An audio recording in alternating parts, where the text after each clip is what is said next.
Good evening, everybody. We are back. My bro host. What's going on, everybody? Breakfast Soup Raw. It is Monday night. I almost said February. Wake up. Raw's off the air. Oh, my God. When we get into Raw, holy cow. But I want to welcome everybody tonight to Breakfast Soup Raw for December 14th, 2020. I am Don Tony. Join along with me is... Anthony Missionary Thomas. What's going on, DT? What's going on, everyone out there? Hope you guys are doing well. See that little Christmas tree in the background? That's the most that I feel like Christmas is around. There is nothing else in my house that remotely makes me feel like Christmas is around the corner. We're only 11 days away from Christmas, by the way. Yeah, it's not decorated out in your area?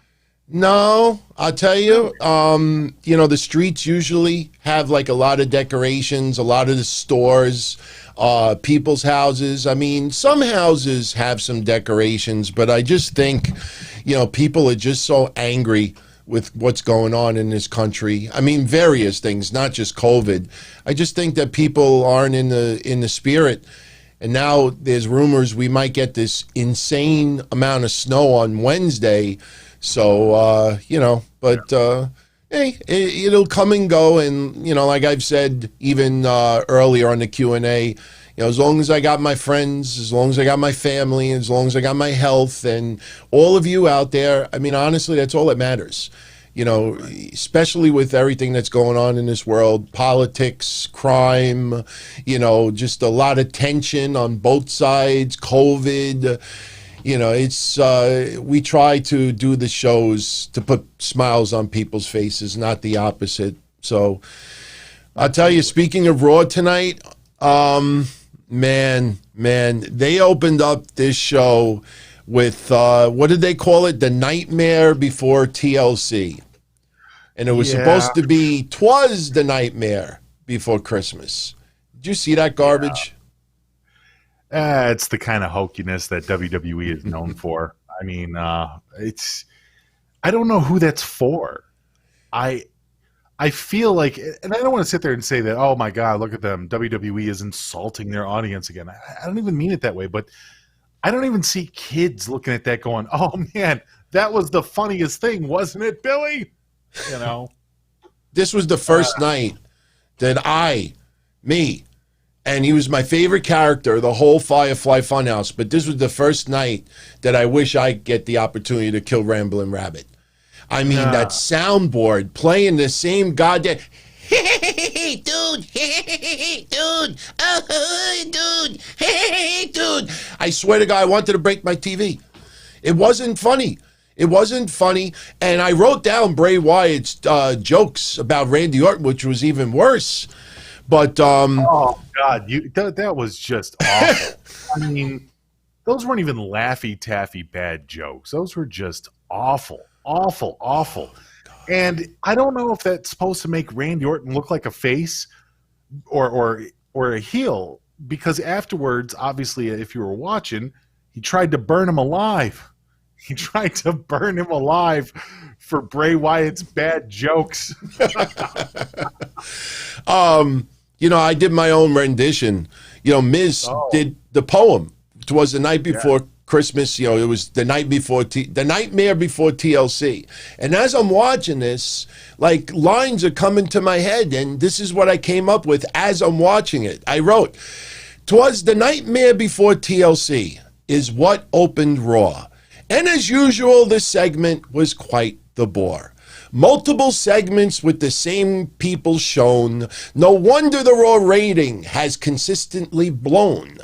I'm going to stop this story because Raw's getting worse. If I keep talking about it, I'm about to curse. So if you saw this opening, I don't need to repeat how lame this shit is. I got smelly feet. Do I get this? Should I be burned alive for that? I wrote that as I'm watching this segment. Oh my God. Do we have the drum? Oh no, that's the cheers. I don't know where the drum is. Oh, there it is. Yeah. We saved that for Bray Wyatt's jokes later. But I'm a poet, in case you didn't know it, everybody. But man, that opening segment was awful. It was garbage. Yeah, it was Awful. It was really garbage. I don't understand who that's for. Like, it's, you know, on one hand, tonight we got to see the giant sword. We got to see a guy almost burn alive. You know, we got to see Nia just brutalize poor Lana. Yeah, she's off the pay-per-view. There's like all these different layers tonight that's like, okay, this is good. There were good things that happened tonight. You know, the Hurt Society was hilarious. You know, it just, but then you have the other things. Like I normally love Miz, and I normally love AJ. Not so much tonight. It was really cornball tonight. You know, it's just, I don't know. It's like you weigh it out, you know? I don't know, man. I get the weird feeling. That, and look, WWE's done this once in a while. They don't do it often, but they do this once in a while. They'll advertise an okay match going into a pay-per-view. And right before the pay-per-view happens, they'll do an injury storyline and change the match, because the match that they change it with is not as solid, and it's not a match that you want to keep out there for a couple of weeks, because social media will eat it alive. And you also got to feel bad for some people. I get this weird feeling. I'm not saying this is going to happen, but I get this weird feeling. Because Asuka is already women's champion, which if you've noticed, they have done nothing with her with the singles belt, by the way. I get this weird feeling because Asuka is already a champion, that WWE may actually not even have Asuka wrestle at the pay-per-view, and maybe they do Nia and Shayna Baszler versus Dana Brooke and Mandy Rose. They're doing that Raw talk tonight, and Mandy and Dana are both going to be on that show. Would not surprise me if they ask Adam Pearce to put them in the match, or maybe Asuka, because lately she's like the Japanese Tony Robbins with nicer teeth, you know? She might come out there and say, I have title.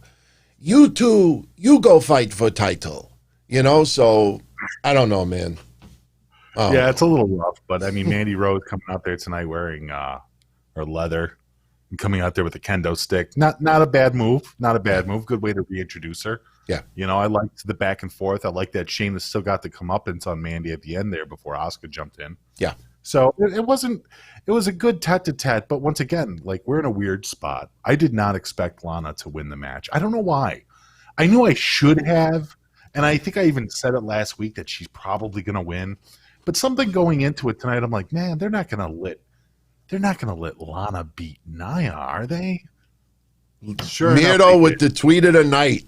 He taught this move to Lana last night, and they both won. That actually looks like an interesting sex position if you think about it. I mean, you just lay on the floor, and you know, the only thing is, like, I don't think I could go upside down like Lana. And plus, I don't think, you know, I told you, we talked about that on Patreon before, not to get too personal, but, you know, I don't think, you know, she wants the jewels, like hanging out like that. You know what I mean? But Miro with the funny tweet in the night. So, you know, I love it. I love, you know, like I said, you know, I know Miro has not been used the way everybody expected him to be used in AEW, but I think he took 2020 and just turned it into a mental and physical staycation. Not a vacation, but a staycation. A little bit of a break. You know, do a little bit in the ring here and there, but it's mostly a mental break. And I think 2021, I've been saying it for a couple of weeks now, 2021, I think is going to be a huge year for Miro. I don't know if you feel that way, but, you know, he's happy, you know, and you could feel it. And I think when people are happy at what they do, it just natural. It just puts out better effort. You know, I see Mish has gotten his groove back. And you'd seem more happy. I know you're not you know, the Chris Van Vliet smile happy type, but yeah. You know, for everyone that doesn't know, you know, we started working on what we're going to do with this channel in 2021. And Mish and I were on the phone yesterday for 3 hours, and we signed up for all new programs and graphics. We're going to revamp the website. We're going to set up a membership here. I don't want anybody to think it's going to be a big money grab. It's not going to be anything crazy or anything, but a lot of people have been sending in ideas, and we're going to do like live chats here. We're going to do live Q&As. We're going to do extra videos. And not only that, I have to show this to everyone. Mish is now working on all of this special effects and intros and stuff like that. And I thought this was so cool. This is for Mish. His website. But you look at something like this. I mean, he made this week. I mean, that's awesome. I mean, that's just so cool. You add some music to that. There's me fat in the left. You know, it's just 100 pounds heavier or whatever. I mean, this is awesome. Look at that. That's so cool. Was that Cody's or Triple H's sledgehammer, though? I imagine that's probably Triple H's, or it just could be Joey's. I'm not sure. But that's awesome, man. And he's doing one for us as well. So we got some big announcements coming up in the next couple of weeks. I mean, we're really pumped and psyched. And honestly, we thank you all for that, because if you weren't here supporting and really like pushing, and I got off my lazy ass 2 weeks ago, now doing timestamps. And by doing that, keeps everything on point.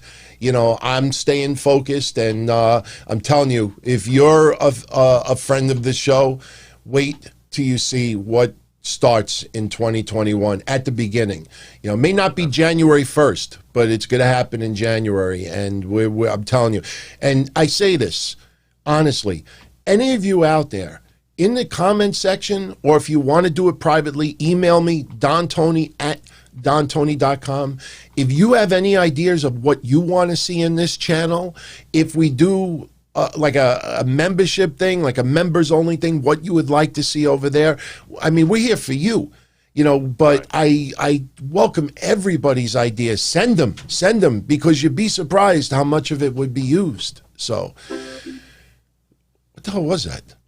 That was a ukulele. I'm sorry. Oh. So, but anyway, I guess we could talk about Raw at the beginning of this show, and then we could get into all the other topics that we planned on getting into, because there's a few things going on I think people would be interested in. So, just to summarize, the opening clip today was like the nightmare before TLC, and it's Miz, and it's Morrison, and AJ Styles, and almost, was even a little bit of a character in this. And this is all, to make fun of Drew McIntyre. And this is a complaint. This is a complaint that Mish and I have been saying for a while now. And it's getting worse. It's getting worse.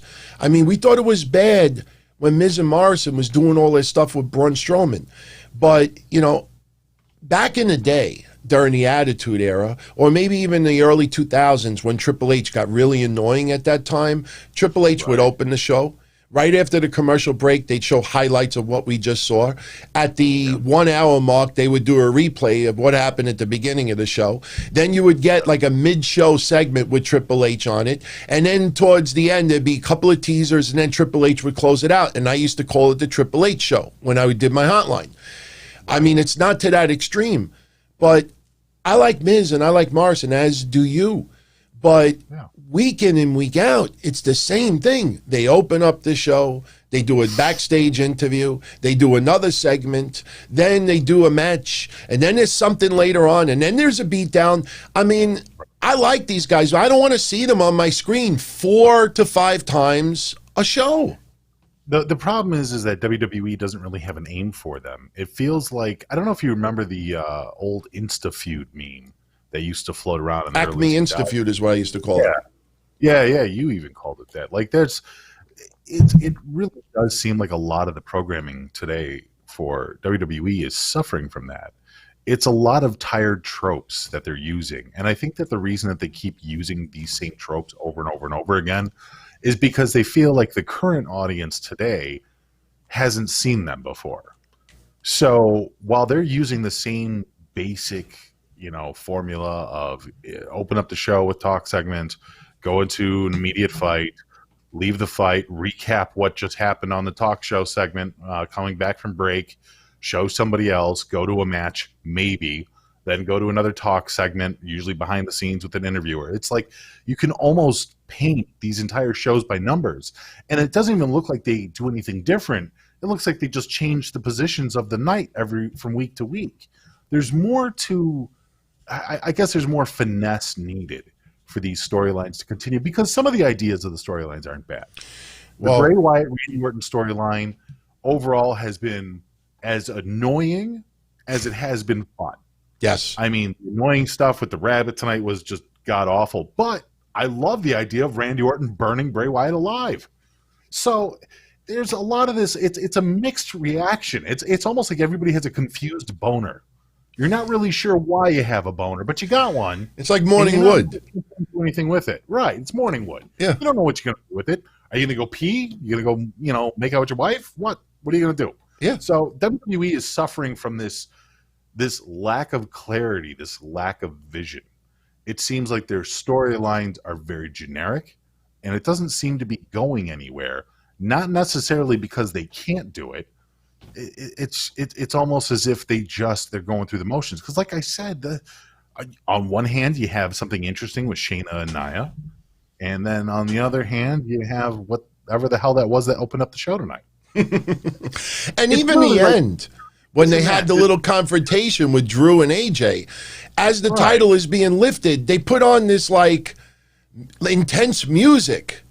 I mean, it's not, it's okay when you're like lowering the Hell in the Cell or the cage and you hear dun dun dun dun dun dun dun dun dun. That adds anticipation. But they put some like dramatic music, and I'm like, come on, man, this is goofy.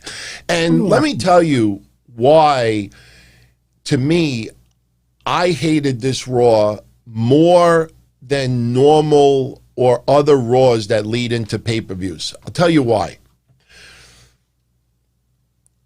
If you look at the match results from everything we saw tonight, what this was smoke and mirrors results. And what I mean by that, and look, we'll get into the matches a little more detail, but I wanted to tell you what I mean by this.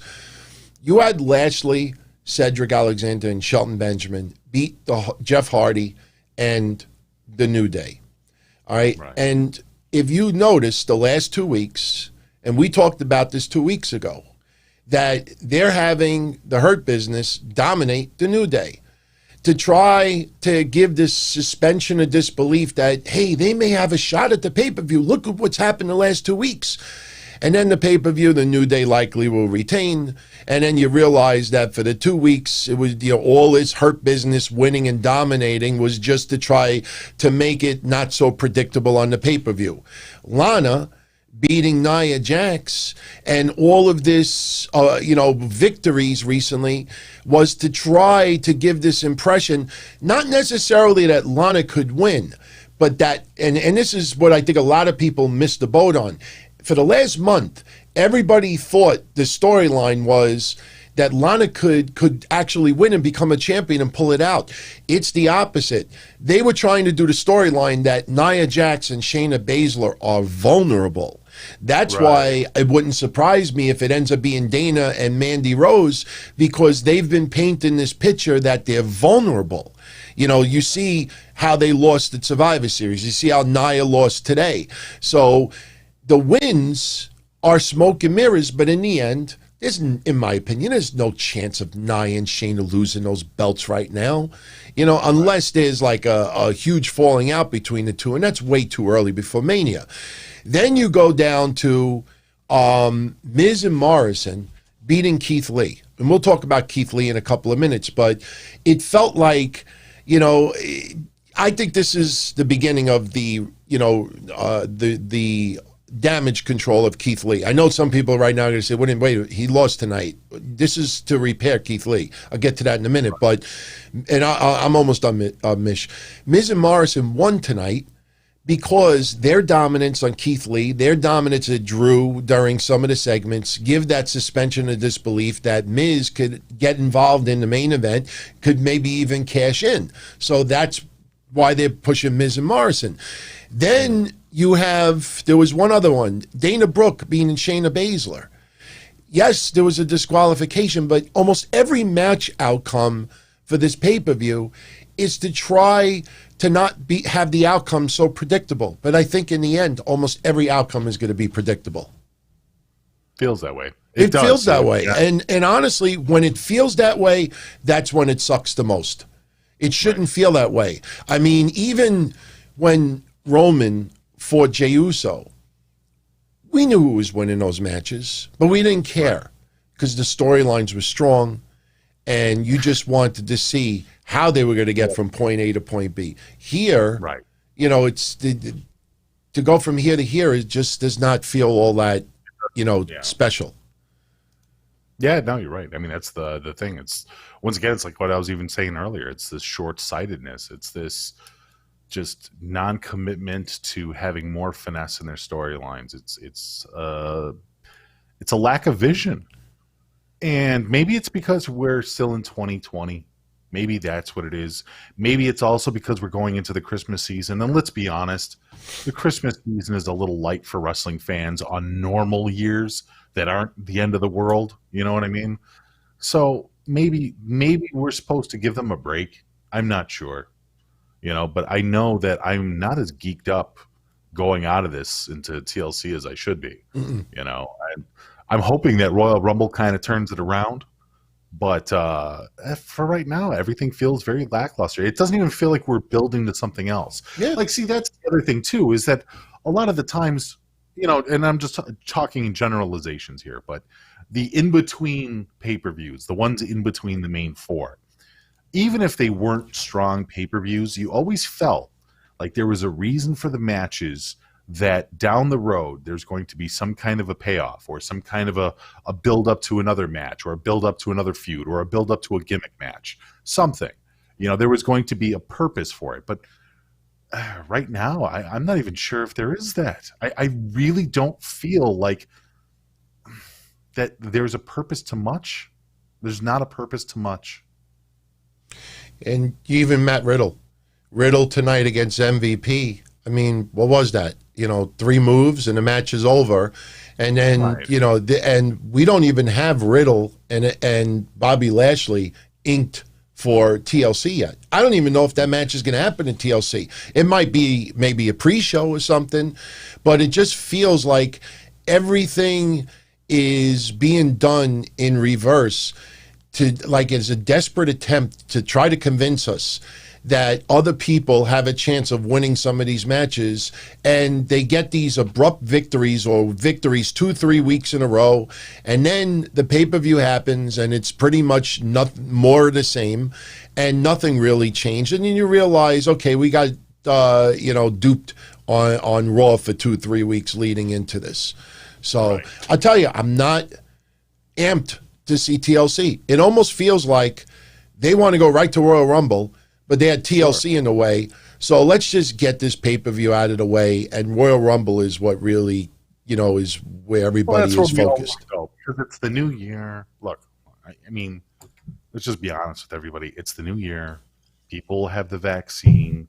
Hopefully things will start to get better. People will be full on their Christmas meals, and they'll have some presents, and we'll be crossed past New Year's, and there'll be new hope in the air, right? Like, that's what everybody wants with 2021. There is new hope in the air. So chances are Royal Rumble is going to feel like a very fresh breath of new air. Yeah. Because even after all of 2020 and even after all the misery that we've dealt with on a personal level, all of us, I think when we finally get to Royal Rumble, I have this belief, this hope. Maybe I'm just being fucking naive. It's not the first. I'm with you. But we're going to have a new start for everyone. Dude, even for AEW, I think AEW will have a new start. I think there's going to be a lot of wrestling fans that are going to hope that 2021, and at least in January, that something might change and not stink so badly. I absolutely agree with you. I've said AEW feels different for the last 2 weeks. And, you know, we've talked about why, but it feels a little different. NXT, if anybody noticed, I don't have it on here, but if you go on the YouTube channel and look at upcoming shows, I already have the preview up for Wednesday, because now suddenly NXT is previewing the big matches a week in advance. And I'm like, thank you, finally. And they're putting more effort and time into it. And I think that, and I am absolutely in agreement with you in this, I think Impact, I think Ring of Honor, MLW, AEW, and WWE/NXT, that they all see January as a new time. Because the COVID vaccine, let me tell you, a lot of us may not get it until maybe February. But when some of these companies get their emergency approval in the next 2-3 weeks, you're going to have 4, 5, 6 companies out there with their vaccines. So yes, right now there's only 3 million that are floating around. Within 2 months, there's going to be tens of millions. And trust me, you know, Biden, we keep politics off the show. That's one thing that a lot of you are very, very vocal about. But I think this guy is going to try, because Trump is taking all the credit for everything that's happened, and he deserves a lot of the credit.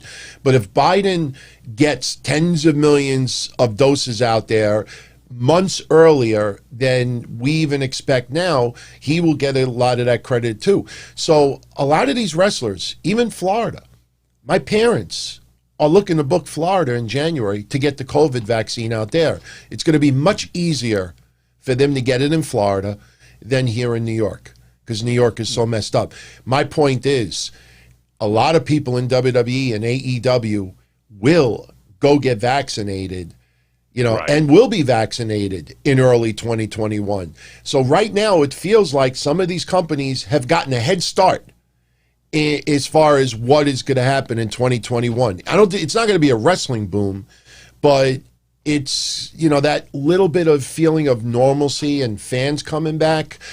You know, wrestling is going to feel 10 times better than what it has been, even though it's only 2 or 3 times better, if you follow what I'm saying. Like, if you enjoy something a little bit, but then you don't get it for a year or months or whatever it is, when you do get it back, it feels a lot more special than what it was when.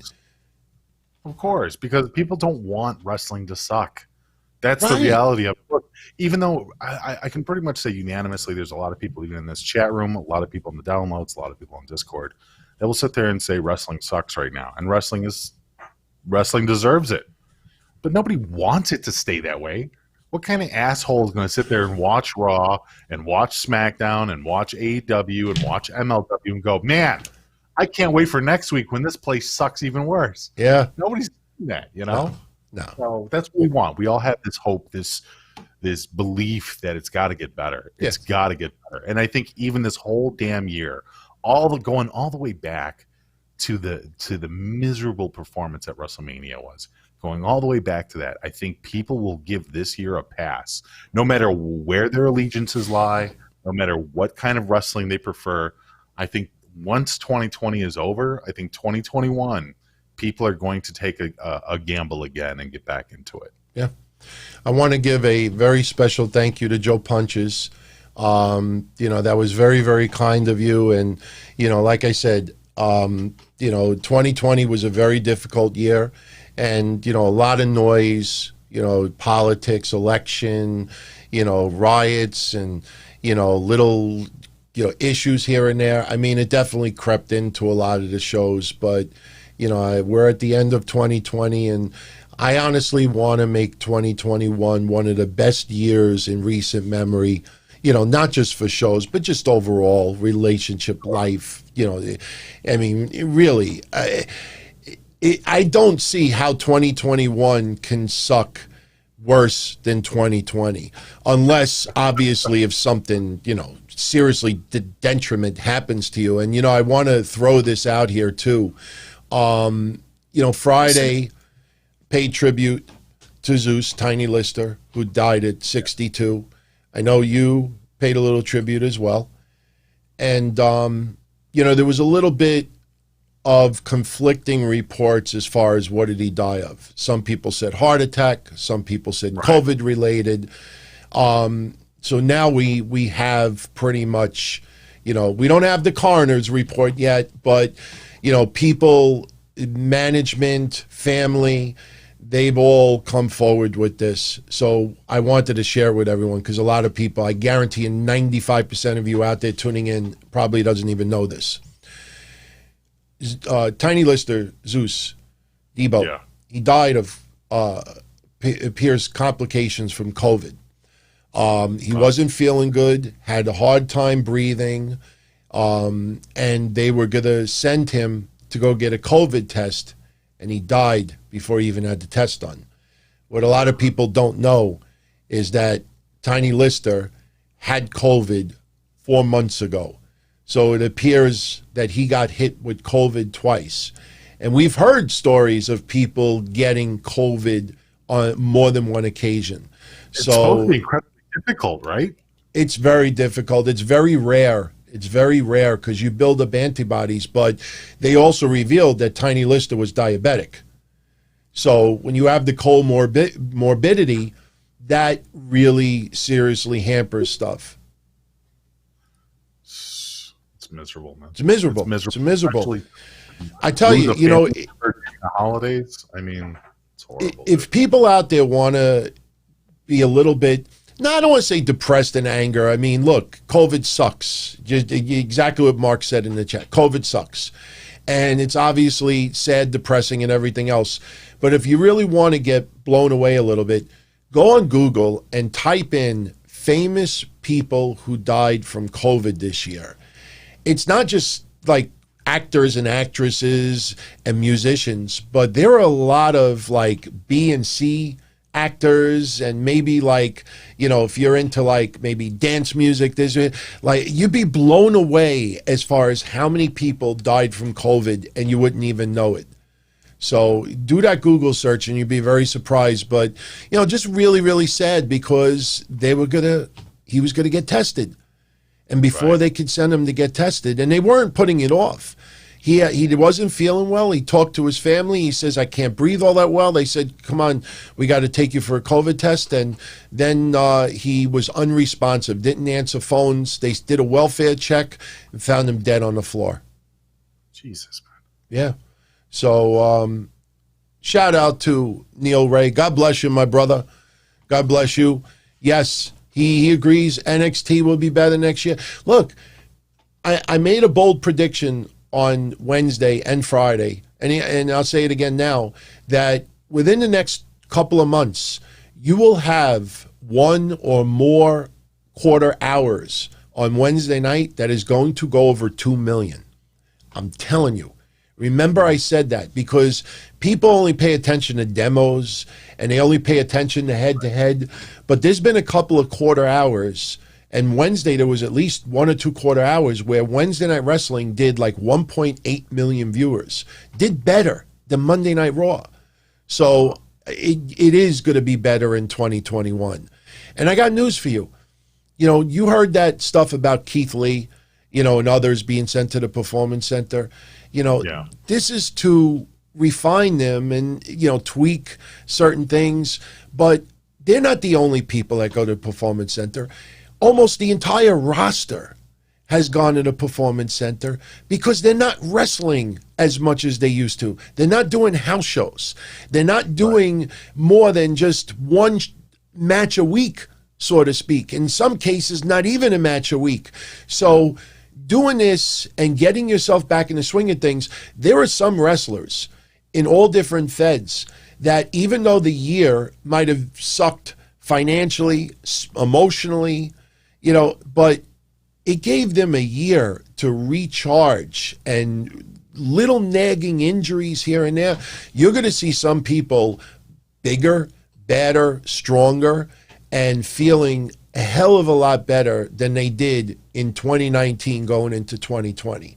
So I agree. 2021, and this is not just, you know, hope and, you know, false hope. No, I really do think 2021 is going to be awesome for us wrestling fans. I mean, I remember us having conversations before, even on the Patreon and stuff like that, that we all wanted the main roster guys to take some time and go back down to the Performance Center. I think the idea of WWE bridging the gap between the Performance Center and the main roster is only healthy for NXT and everybody else. I mean, the idea of Keith Lee showing back up on NXT, even for a minute, why is that a bad thing? Right. I don't understand the mentality of these fans that will look at somebody going down like Finn Balor. Oh, Finn Balor is complete garbage now that he's down in NXT. Why? Why is he worse now than when he was on the main roster? If anything, I think that Finn Balor's done a lot better down in NXT than he was when he was up on the main roster. Yeah. So I think it really is just something that people need to re-examine and see why it's being done. And what is the harm also of switching up the rosters? I mean, isn't that kind of the fun of just the idea of fantasy matches of, oh man, I wish Bayley was back down in NXT. Well, what if she was? What if Bayley showed back up down in NXT? You know, it's just, I don't understand. It's like people want variety. People want more choices. They want different matches. They want unique matchups. But then when the opportunity presents itself, oh, well, you know, they're getting buried, DT. They're getting buried. They're getting ready to fire Keith Lee. Can you believe it? It's like, what are you guys talking about? Yeah. Make a decision. Either agree with what they're doing or completely disagree with what they're doing.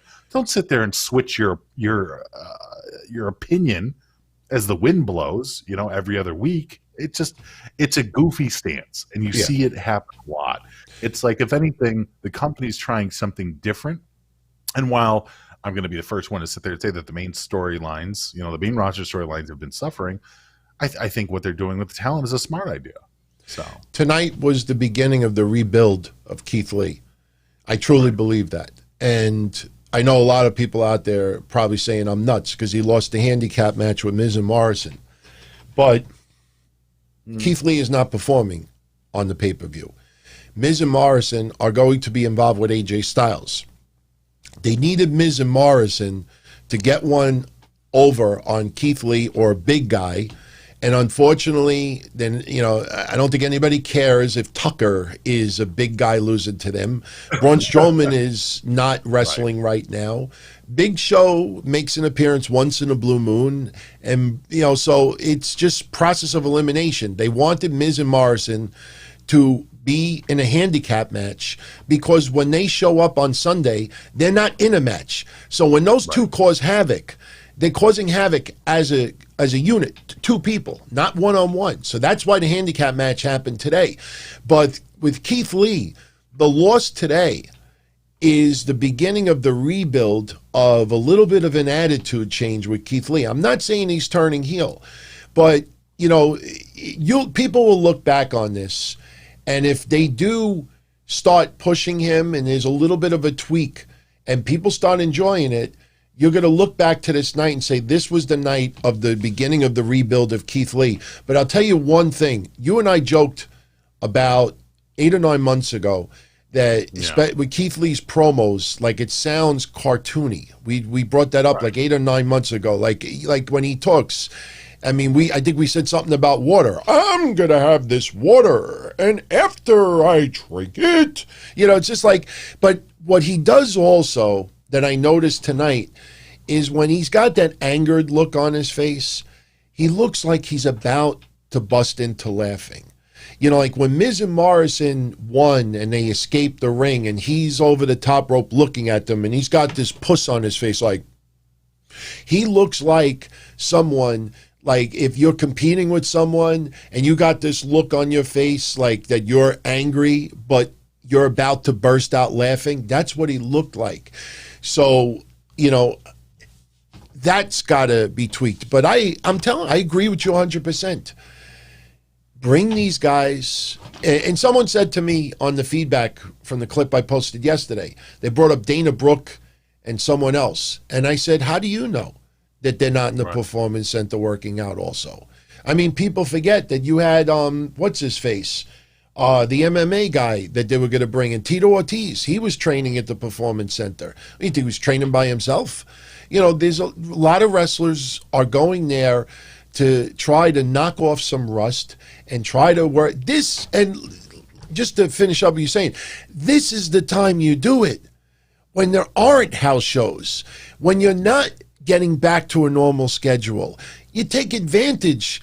That's why I said with COVID for the last 9 months, COVID sucked and it affected us all, some physically, some emotionally, some both. But you look back at the 9-10 months and you say to yourself, okay, what did I do for 9-10 months? Did I just sit at home and sulk and yell at the world and just stay on social media all day? Did I play video games on Twitch all this time? Did I go out and try to find alternate work?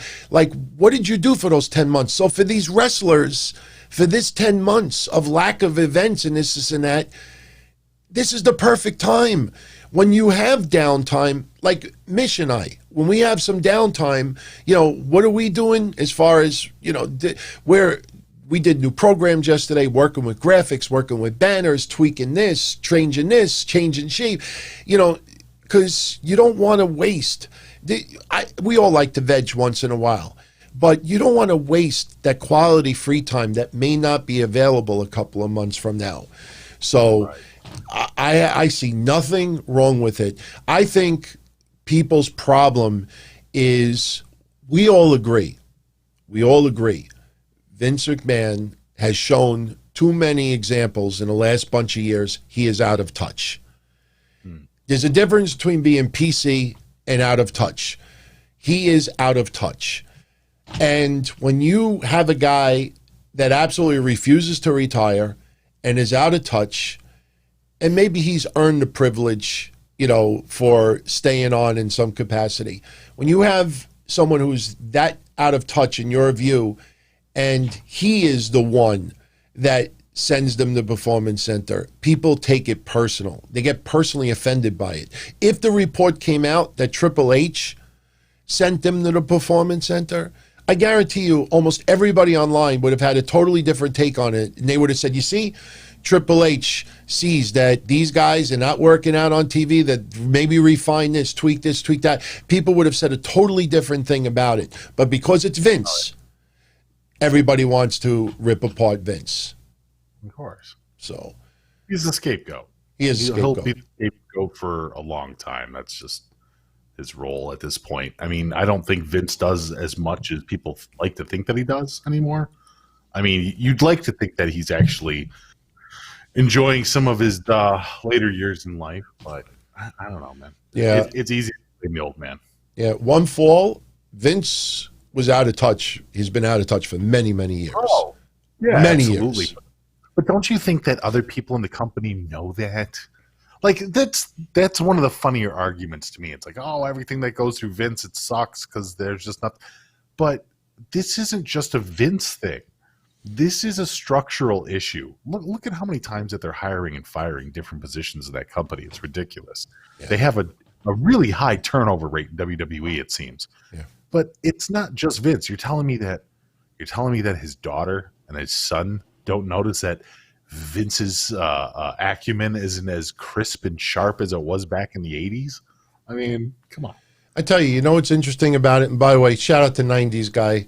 Thank you very much, my friend. And yeah, I mean, we're having so much fun doing what we're doing over here. And, you know, when we're working on what we're going to do next year, we're doing it because we want to, and we're excited. Right. And like I said, you saw that little video package, and that's just Mish messing around with things. I mean, it just shows you when you put your mind to something. I mean, especially when you're having fun, it doesn't feel like work. And you put together, it was funny. He showed me a program yesterday as far as like editing things and that. And I had never seen a program before. And we were sharing screens, and he's showing me this. Within 10 minutes, I had everything down pat and created this, and I'm like, oh, Mish, check this out. And I was moving by, and he's like, holy shit, I didn't realize that when you have fun doing this stuff, I'm telling you, it makes it so much more easy and enjoyable. But thank you for that, 90s guy. I really appreciate it. So, you know, if you all enjoy it, we're going to just amp it up even further. So, there was something, this is what I wanted to say. Just in closing about Vince McMahon. What surprises me about WWE, and maybe they're worried that it'll affect the stock market, but it surprises me that WWE never went public in the past couple of years and said, look, Vince is still chairman of the board, you know, the majority stockholder, and he's still involved, but Vince McMahon, you know, is to just basically tell everyone, look, yeah, Vince is still involved, but nowhere near what he used to be. I don't know if people are just afraid to offend him or to anger him. I mean, yes, he has the last say in everything, but I think if WWE would have given that perception that, look, Vince is still, the guy, but he's nowhere near involved what people think. And I think that would have probably eliminated a lot of unnecessary criticism towards WWE's way. Reminds me of the Vince Russo stuff in TNA. Whenever there was stuff in TNA people hated, when Vince Russo was there, they would just say, blame Russo, blame Russo, blame Russo, blame Russo. And then we learned that some of the storylines and some of the things that were going on had nothing to do with Vince Russo. But he was an easy scapegoat, as is Vince. Yeah. But Vince has definitely shown that he is out of touch. And the Matt Riddle stuff. I don't blame him. I just don't blame him 100% for it. No. That's my whole thing. Of course it's Vince's fault. Of course the direction that we're in right now, a lot of it is on the shoulders of Vince McMahon. But it's not like he's running the whole company himself. I think people forget that there's hundreds of employees that he's surrounded by at all times. Yeah. There are other people to pick up the slack. And when, what is that saying? When the machine breaks down, we break down. Yeah. And that's what WWE's going through sometimes. So, yeah. By the way, tonight we're going to talk about Mauro Ranallo and his comments if he would go back to WWE, and he also mentioned AEW. We're going to have a little discussion on that. Very interesting. We're also going to talk about what Jim Ross said the last couple of days. Triggered some people that worked for AEW. One person actually spoke out. We'll get into that in a little bit as well. Plus, we'll get into a couple other little tidbits. Kenny Omega is going to be back on Impact tomorrow night. These all, he did multiple segments recorded for Impact. And I think we may see, a lot of people think Rich Swann versus Kenny Omega, no titles on the line, would be, it would not be a bad match. Rich Swann can go. Maybe it's not a match that you would pay a lot of money to see, but I'm starting to, hear little rumblings that we may see some Impact wrestling wrestlers show up on Dynamite. I don't want to say, anybody remember, what pay-per-view was it with the WWF? I think he was still Justin Hawk Bradshaw, British Bulldog. They were wrestling on the pay. Was it King of the Ring when ECW was sitting ringside? It was Dreamer, Sandman, Paul Heyman, and they had that little bit of confrontation. That was 1997, I believe it was. It might have been King of the Ring. Franchise says it was an In Your House. You know what? I'll go with you because that sounds right. I'm not saying that it's going to look like that, but I think you're going to see, especially that Wednesday is going to be a no DQ, anything goes match between Joey Janela and Kenny Omega. And the stipulation is, if you remember, when they had that Eliminator tournament, Joey Janela was supposed to be in it, but because of a COVID-related scare, they put Sonny Kiss, and he had that match with Kenny Omega that lasted about 30 seconds. So they're doing the match that never took place in the tournament, but the stipulation is if Joey Janela could win, he gets a future title shot. Realistically, I don't think Joey Janela is going to win Wednesday, but it wouldn't surprise me because it's no DQ and anything goes. That's the opportunity where you have Rich Swann or somebody show up. In fact, I'll go one step further. They never revealed who attacked Jon Moxley in the back 2 weeks before the match. I'd like to see maybe they reveal it to be Sami Callahan or someone. I think we may start seeing a little bit of Impact showing up on AEW. So I don't know how people feel about it, but, personally, I think any of that is better than nothing. It is 10 times better than when Jeff Jarrett and Global Farce Wrestling showed up in Impact. That was just terrible. So anyway, I want to get back to a little bit of Raw review, and then we'll get into the other topics. Sure, man. Yeah. So Raw tonight.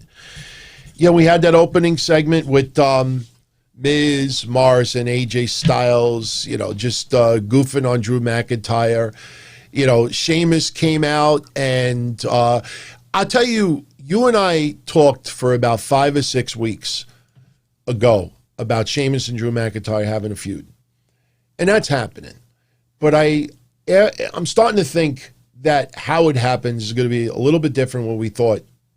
They had Keith Lee and a whole bunch of people going up to Sheamus and saying, "We could see right through you. You are not, you're going to backstab your friend." I think, especially the way he got beat down tonight with his match with AJ Styles, and then when they tied him upside down almost, and they just left him there laying. I don't think it's going to be a clear turn by Sheamus. I think there's going to be some, miscommunication between the two, and I think that will end up leading to them having a match. I don't think it's going to be, that Sheamus all along was setting up his friend. But, they were basically, go ahead. Drew not coming out there tonight kind of laid a little bit of the groundwork, too. Sheamus was getting his ass kicked. Yeah, and Drew didn't come out. Right, that's what I'm saying. I'm like, that's going to lay some groundwork, because I can already see the promo saying, Sheamus going, "Hey, where were you? Where were you, fella? Where were you, fella? Right, I got my arsh handed to me, fella. Where were you, fella?" Yeah. And that's what's going to happen. That's how they're going to set it up. It's going to be like, oh, okay, and then Sheamus. There'll be a time where Drew maybe gets his ass handed to him, and Sheamus comes out and just watches and then leaves. And that's how you're going to have it. You're going to have it as kind of like a breakdown. And I think that tonight set the wheels in motion for that a little bit more than anything else, because everything prior to tonight felt like speculation, because we just know how tag teams end up and the way that they end up, from years of watching it. But tonight it felt like the groundwork was set because Sheamus was left alone. Right. Now, I don't know if Sheamus is going to do something maybe in a match. Let's say they have a tag team match, and Drew goes out for the tag, and Sheamus does the drops down. Yeah. Right. So, Sure. it could be one of those, but I'd like them to be a little more subtle with it. Yeah. I'd like them to have Drew getting his ass kicked, and Sheamus looks like he's about to come out and then changes his mind.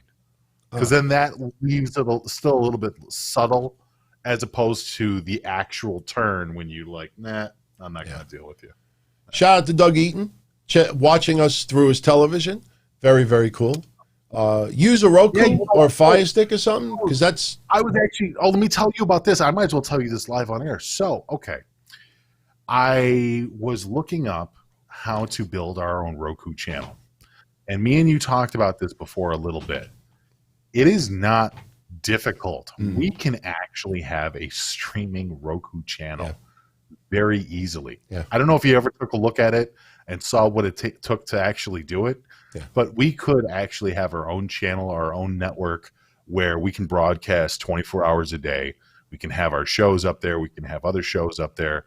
I just saw so much opportunity in this, and I'm really starting to delve into this, and I might work on this more in January or by January. But I really think that this might be a thing that we can actually hook up to smart televisions, streaming sticks, everything else like that. It's not difficult at all. I got, look, I sucked. But I actually, between VPW and Fat Frank, who used to do Jersey All Pro Wrestling, his school, VPW and a few other things, I have about 60 different wrestling cards that I was on. 57 of them as a manager, 3 actually in matches. I already got the permission from Frank, Mass Maniac, and I'm waiting on the permission from VPW. Fat Frank for Jersey All Pro, unfortunately, has passed away, so obviously I got permission there.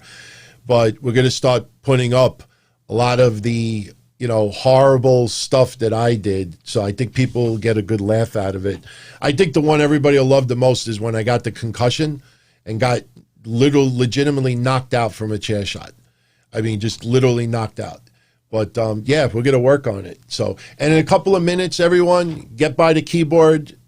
You could not for likes. You do that if you want, but I'll do a little roll call. We'll shout out a bunch of you. Not yet. let's do a little more Raw discussion, and then I'll do roll call, and you all type, your name and where you're from, and I'll just run down the list very, very quickly. So get that ready.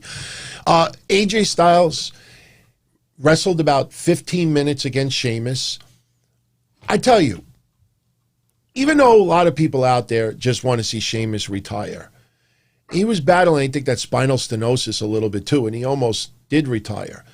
But that guy is in the greatest shape of his career. And he's not just having 5-minute matches and out of there. He had an awesome match against Riddle not too long ago that I arguably would say would be maybe top 10 of what WWE's put out as far as regular TV goes. Sheamus has been putting on some damn good matches. And tonight against AJ Styles, even though, the whole storyline were like, Sheamus and AJ Styles really had a great match tonight. Yeah, absolutely. So, but in the end, they got Omos getting involved a little bit as well. And again, as we said before, Omos was one of them that they sent to the Performance Center. Him, it makes sense. We're going to have you more involved. So we want you to try this. We want you to do this. Maybe work on facials a little bit. So sending Omos there is only going to help. I don't think it's going to hurt. And when you have AJ Styles, I mean, come on. I mean, that's almost is a big guy. I mean, they clearly have a vision for what they want to do with him. Having him interact with AJ Styles, I think, is a perfect example because AJ's already an amazing wrestler and a great character within the company, and you give him a young guy like that who's clearly extraordinary man of nature. So I don't even know how to say that. He's a big guy. You know what I mean?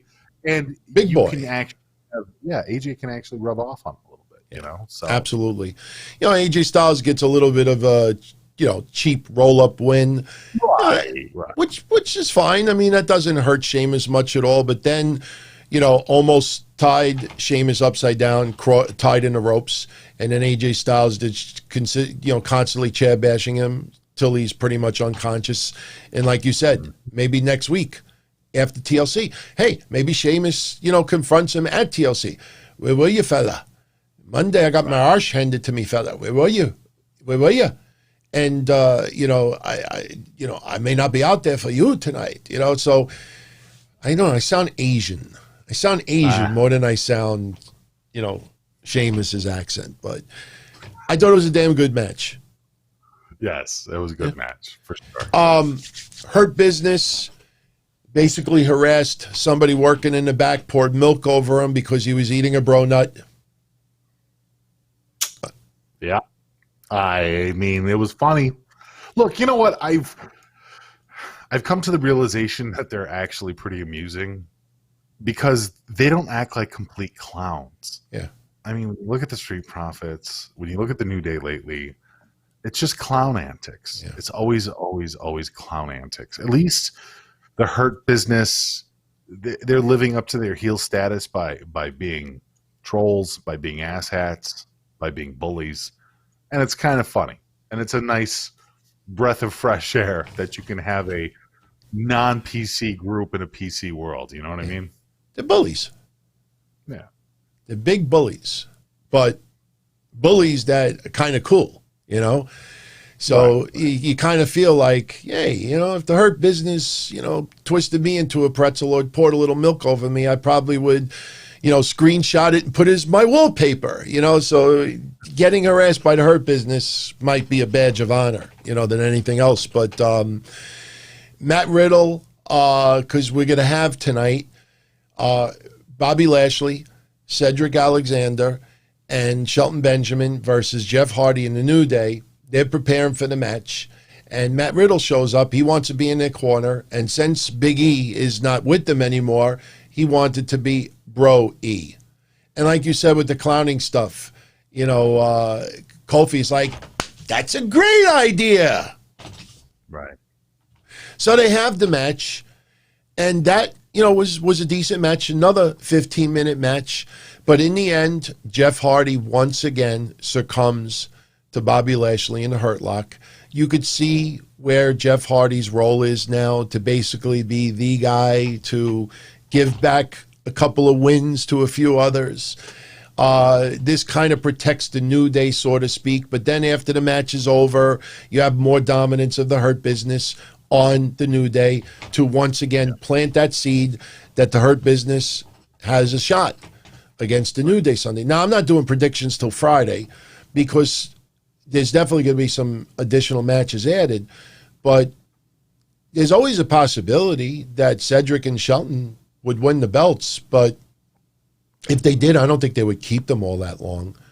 You know, they want New Day to break the record as far as like number of tag team wins and this and that. You could see that coming.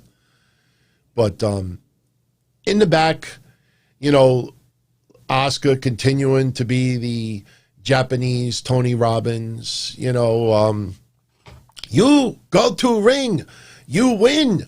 I have faith in you. I have confidence in you. You go, you win, you win. Did you hear that nonsense floating around over the weekend that WWE is going to revisit the lesbian storyline with Mandy Rose and Lana? Did you see that? Really? No, I didn't hear about that. I don't buy that at all. I don't buy it at all. Where did it come from? A couple of news sites reported it. That they do what I always say. When anybody writes something and they have to use a word that ends in ly, then you know that they're guessing. And you had some news sites over the weekend that said WWE reportedly is considering the bringing back the lesbian storyline. Probably. And then other websites pick it up and they tweak the words to make it sound like that they have the scoop. And it's like the game of telephone that I talked about over the weekend.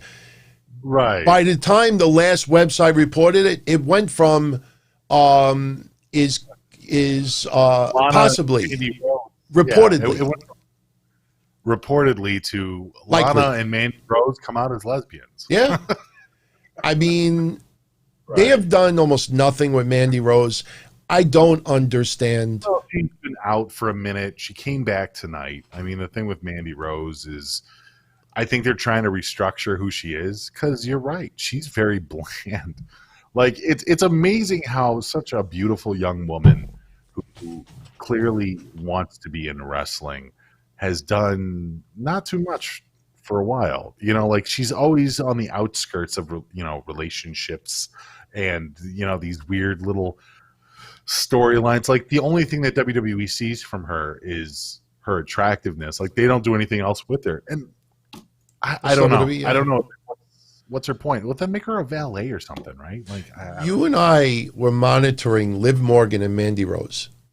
Not just because they're blondes, but we were monitoring to see which one would get the upper hand. And it seems like Liv Morgan has gotten the upper, and it's WWE's choosing, obviously. But the one thing that, number one, I don't understand why WWE insisted that Mandy Rose and Otis break up. I don't understand when they were together. I mean, it's, yes, maybe they didn't want to do the storyline anymore. Maybe they want all the love focus being on Aaliyah and Murphy.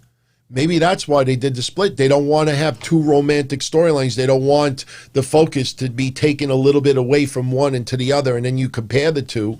So maybe that's why they did it. But the one thing in storyline I find funny is Sonya Deville originally cut Mandy Rose's hair. And Mandy Rose was devastated because she got a haircut.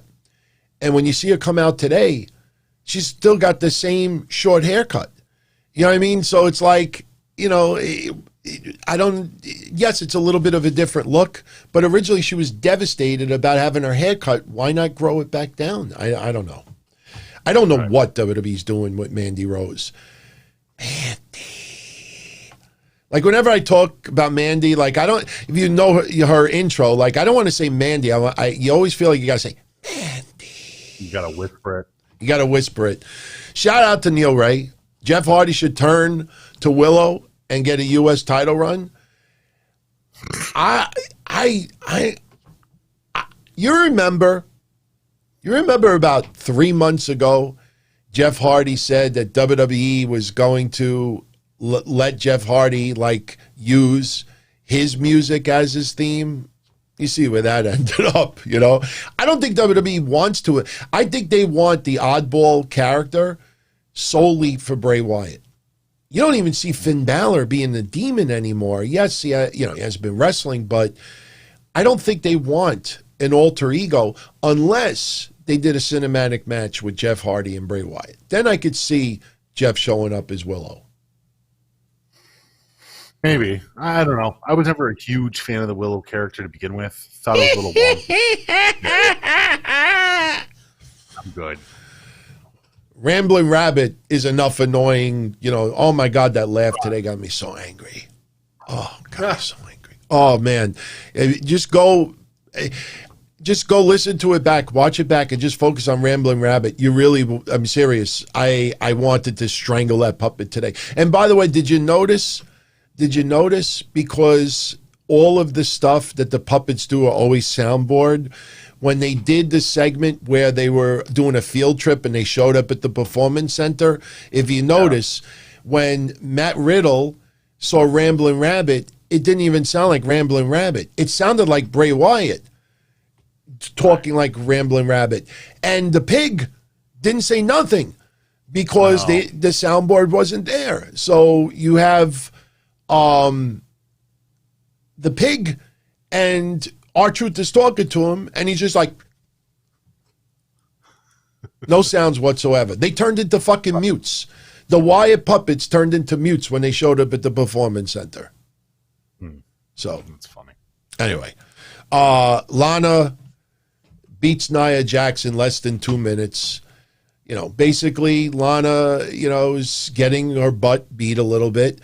And then they were in the corner. And as you saw with that picture from Miro,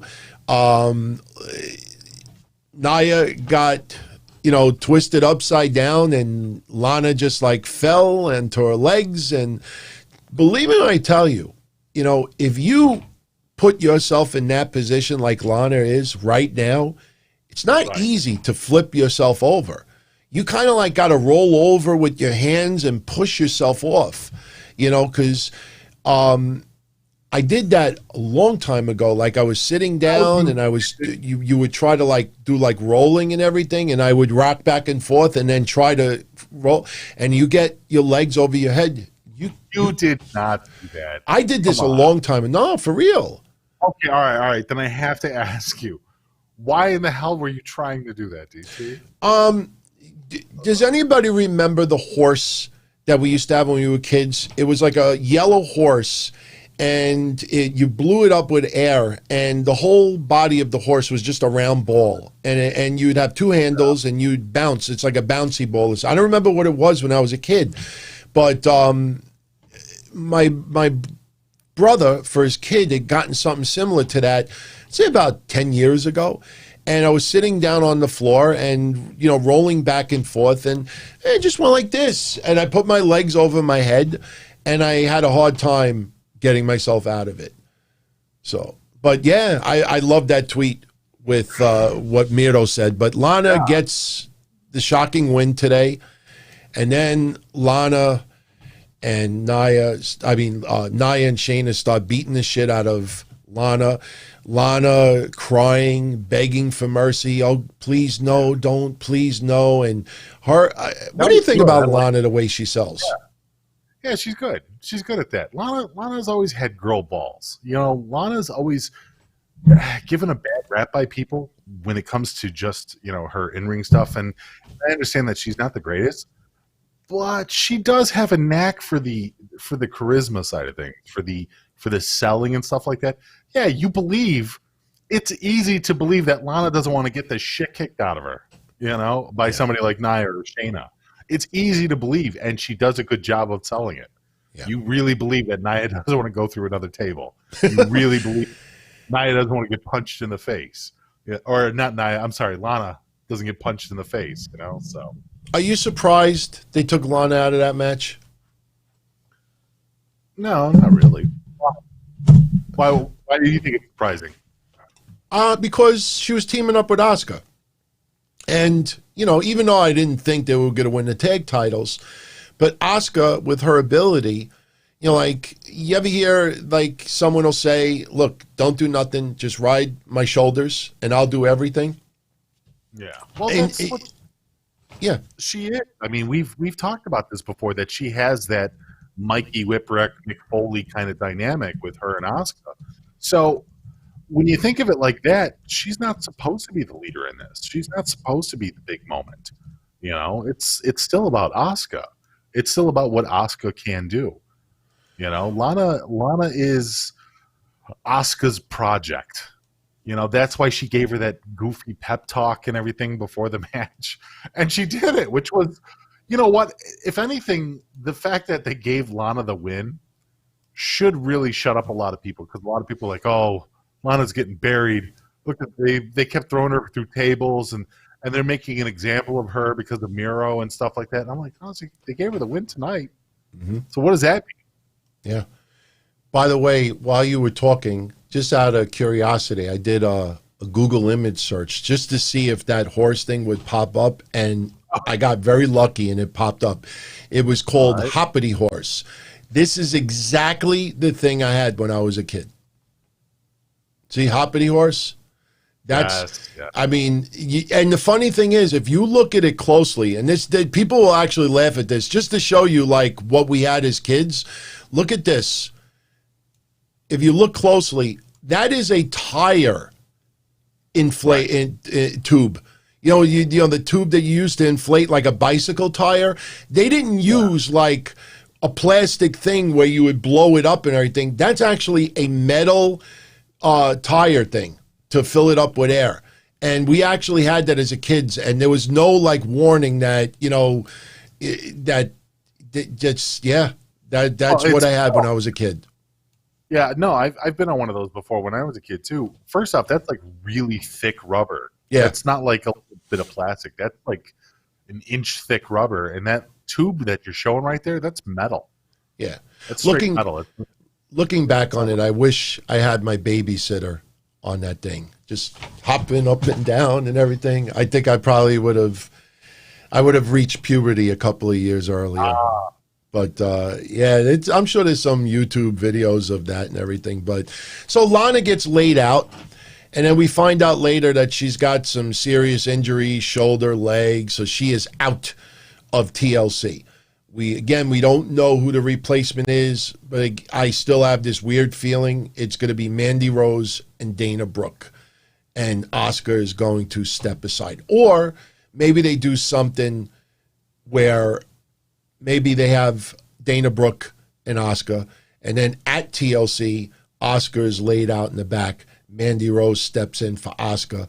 They take on, if WWE really wants to wait until the last minute about taking Asuka out of this match, they could just have Asuka attacked at TLC, and then it becomes Mandy and Dana, which honestly, if they advertised that match for 3 weeks, we'd have been like, oh, that's god awful. Right. Nothing personal against them, but that's just god awful. Just god awful. Elias in the ring with Jackson Riker, who doesn't like minorities.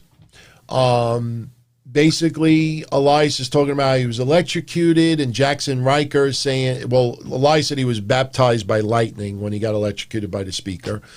And then you had Jackson Riker saying that Elias's music has changed him. He's seen, you know, and next thing you know, R-Truth shows up. Right. If anybody saw Main Event, kind of felt like what you saw in Main Event. But then we realize that Jackson Riker's introduction is part of this 24/7 nonsense. Whole bunch of people come out. Couple of them hit the ring. Jackson Riker lays out Kalisto. Oh, no. It was Grand Metalik. It was Grand Metalik, and who was the other person that he laid out? Because I know they were both like minorities. Tozawa. It's Tozawa. Tozawa. So he laid out Tozawa and he laid out Grand Metalik and R-Truth. That segment was so bad. If you just pay attention to R-Truth, when he jumps outside the ring, he's standing in the corner and he's waiting for somebody to try to flip on him. So it was just so choreographed that it was just, I'm sick of this 24/7 title. I love R-Truth, and he's funny and he brightens up days, but please, God, this 24/7 stuff, it's got to end. Yeah. I mean, it's just...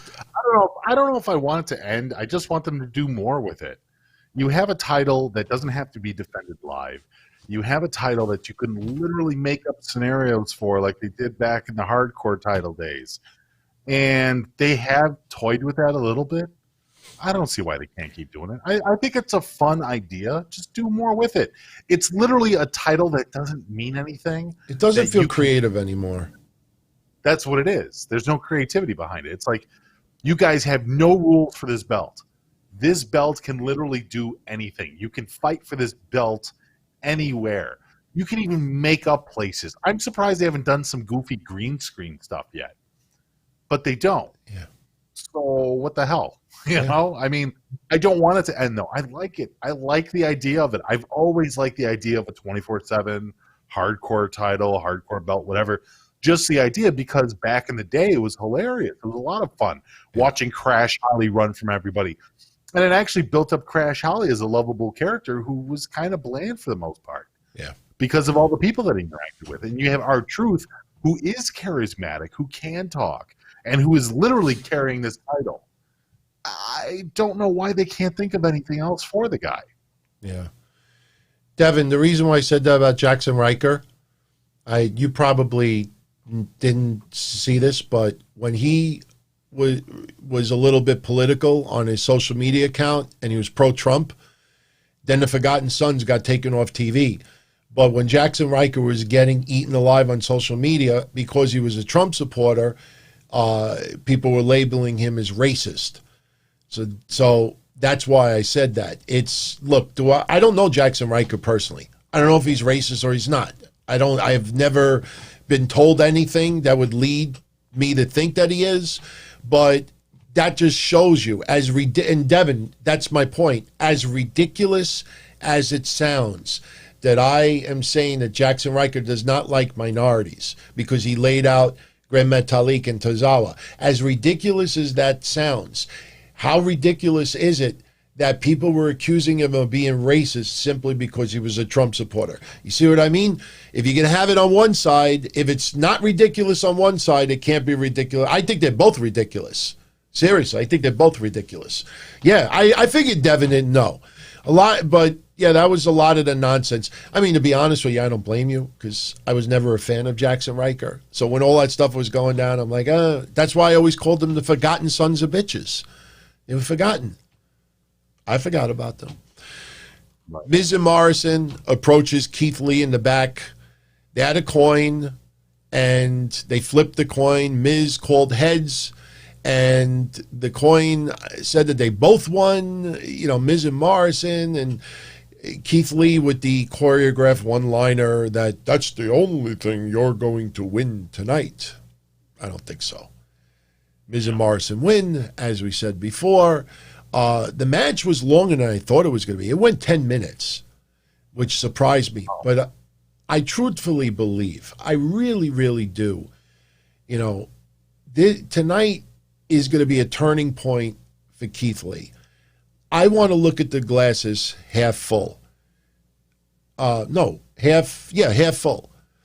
Other people will look at it as half empty. Tonight is either going to be the beginning of the rebuild of Keith Lee, or it's going to be the beginning of the end of Keith Lee on Raw. I mean, it's got to go one way or the other. And I tend to think it's going to be the rebuild. He's too talented. There's a reason why WWE picked him up. There's a reason why he got Fight Forever chance. There's a reason why he was NXT Heavyweight Champion. You don't just throw all that away. You look on the main roster on Raw, there's not a great selection of people. I think his best work was him going at it with Braun Strowman. Yeah. When they, just collided into, that was fun. No. But you put him with Miz and Morrison, let's be honest. Look at the history of Miz and Morrison and big guys. Recently, the Braun Strowman stuff. They're outside in the van laughing, and they're doing this stuff to Braun, and then Braun, takes the vehicle, and, it doesn't end well. So this segment tonight, I don't really fault Keith Lee for it. It's just he became the go-to big guy to get one-upped on by Miz and Morrison. Yeah. So, I mean, when you're talking about Keith Lee and you're talking about Miz and Morrison, big guys, you know, I think Miz and Morrison are bored. Can I be honest? Think so? There? They seem bored. They seem like they want to do more, and I don't know. They're just saddled with this hokiness lately. Like, look at what they opened up to. I don't know, man. I know that they have more potential than that. I know that they have better cutting humor than that. Dude, do you ever watch Miz and Miss? Just once in a while. That one I like. And believe it or not, I've warmed up on his father a little bit. Well, Miz's humor is corny, but he can be sharp too. You know what I mean? Sharp. And you never see that sharp humor when he's in character in WWE. So it's clearly not something that he's incapable of. It's something that WWE doesn't want or doesn't give him the opportunity to be. You know what I mean? Like, him and his wife are sharp. Like, I would never have expected Maurice to be as funny as she is. First off, being, you know, a foreigner, per se, you know. Canadian. And adopting American humor. Yeah, close enough. But she's French-sided, though. I don't think she was English-sided. But you always think that there's something lost in translation, hence the actual term, the idiom. But she's just as sharp as he is, and they have some funny-ass humor. Absolutely. So it's like, why can't, if you have a comedy team, a comedy heel team with Miz and Morrison, why can't you bring that kind of sharp humor to the show? I absolutely agree. I don't know. I mean, I think WWE just does not look at their Raw or SmackDown as like the sitcom type. Like, they'll do skits, but even with the storylines, it doesn't feel like a sitcom type. It's just, you know, Raw, they've been doing it for years, but it's so predictable. You know, you have a little bit of a confrontation at the beginning of the show for no apparent reason, you know, and that leads to a match. And that's pretty much what they do. And Miz and Morrison have been opening up Raws, closing out Raws, been involved at the beginning of hour 2 or hour 3 on Raws. They have been all over Raw. We know Miz can talk. We know Miz doesn't have to stick to these stupid scripts. Dude, people have not forgotten his huge meltdown on Daniel Bryan from the Talking Smack days. Yeah. Miz and Maurice versus John Cena and Nikki Bella, he cut some scathing and funny promos. The guy is capable of taking his wrestling angles to the next level on promo alone. And he's got Morrison there with him, who, okay, Morrison isn't the greatest promo. This is not a damn secret. But Miz is more than capable enough to raise the level of this so that it's not a pain to sit through the first 20 minutes of every Raw. Yeah. You know, it feels like they're almost holding him back. Oh, yeah. It certainly feels like. It feels like it's too over-scripted. It feels some of the Miz's confrontations, comedic and non-comedic, have been the best when they kind of ad-lib a little bit. Morrison adds a couple little lines here and there that they shouldn't have said.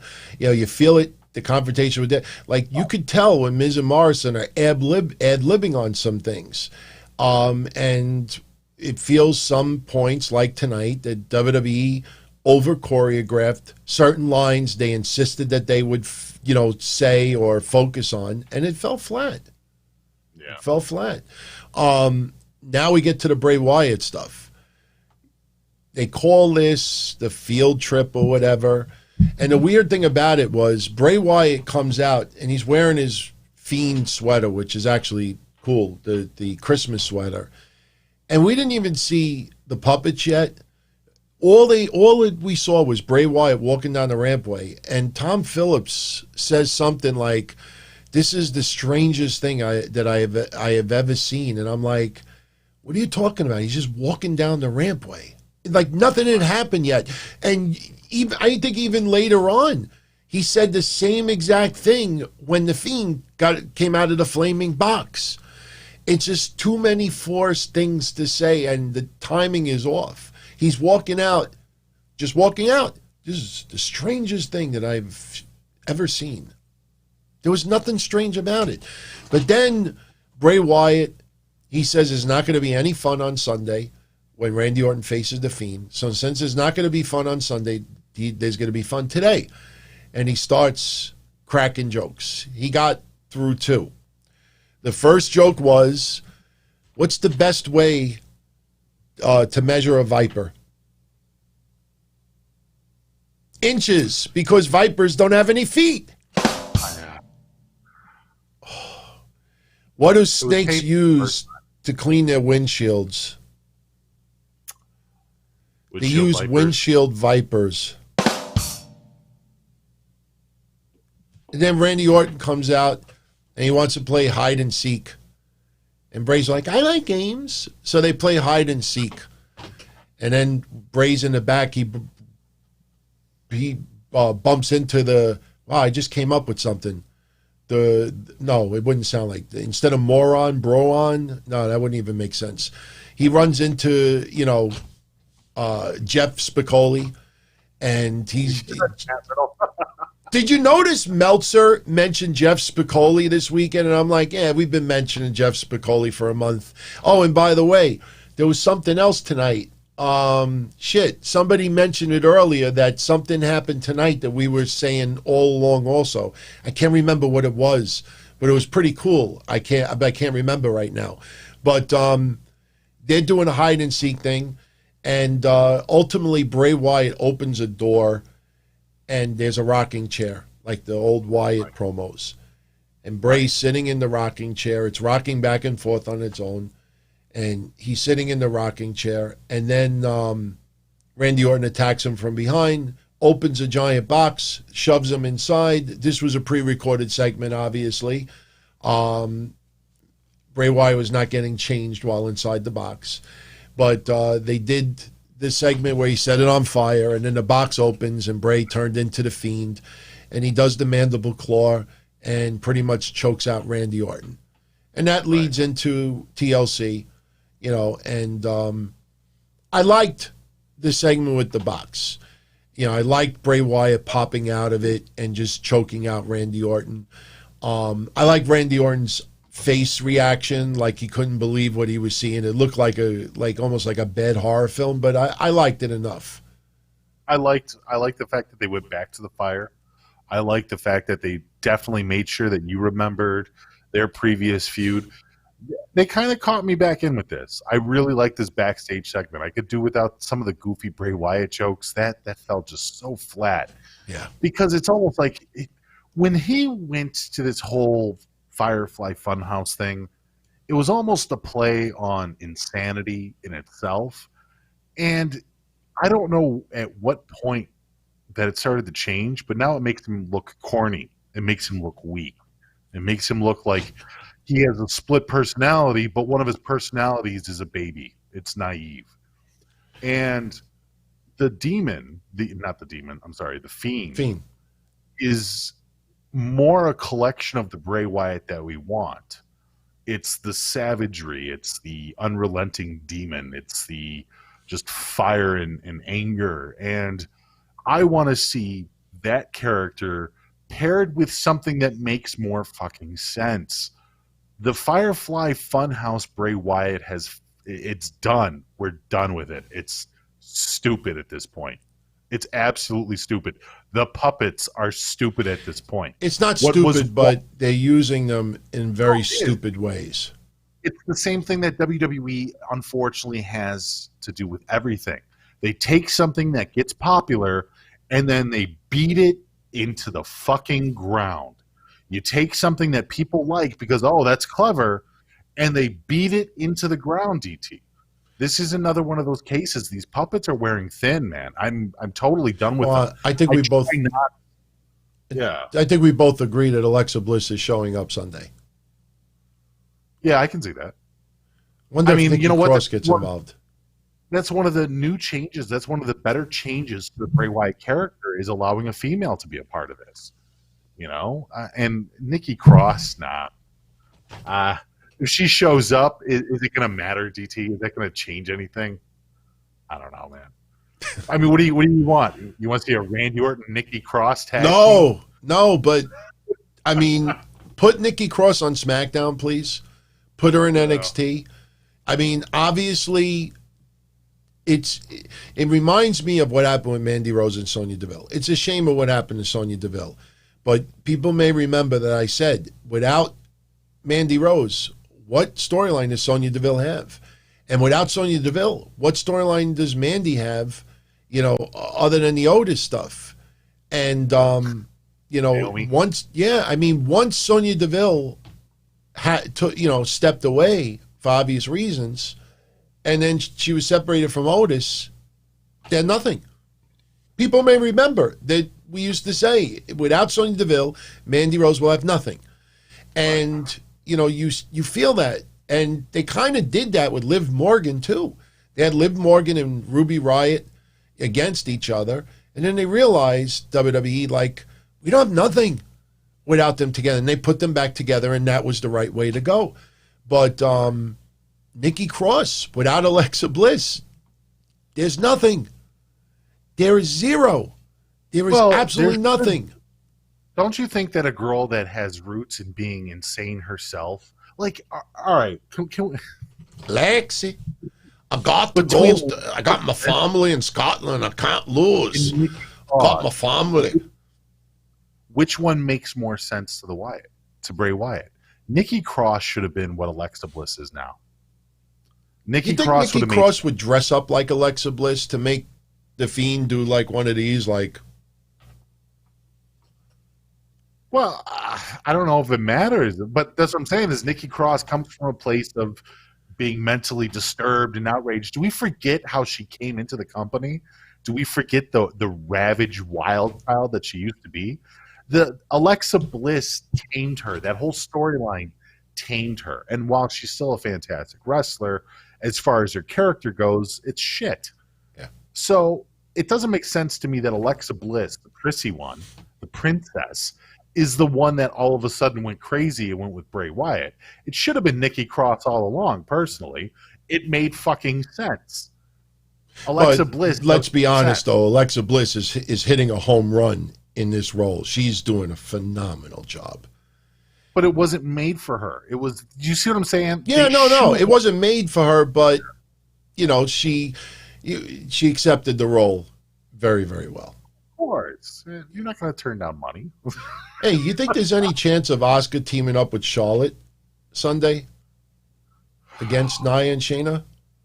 Think that would be a little shock? I'm not saying it's going to happen. Just random thought. But I don't know if I want to see Charlotte come back right into a tag team lineup. Charlotte needs to re-debut as the queen. She needs to come out by herself.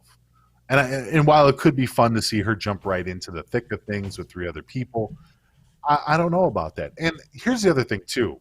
I still believe, and I know there's a lot of people that hate Charlotte right now because she beat Rhea Ripley. And she didn't get her, they feel like that she buried Rhea. And I'm not one of those people. I still think that there's an untold story there between Charlotte and Rhea. Yeah, I think they will have a very big match. I think Wednesday, I said in about a year or two, they're going to headline. I don't know if it's going to be a Mania, but I see Rhea Ripley in a couple of years being on the level of Charlotte. I'm getting the same feeling now with Rhea Ripley than I did with Charlotte about a year before she came up to the main roster. Rhea Ripley is going to be the next mega women's star on the main roster.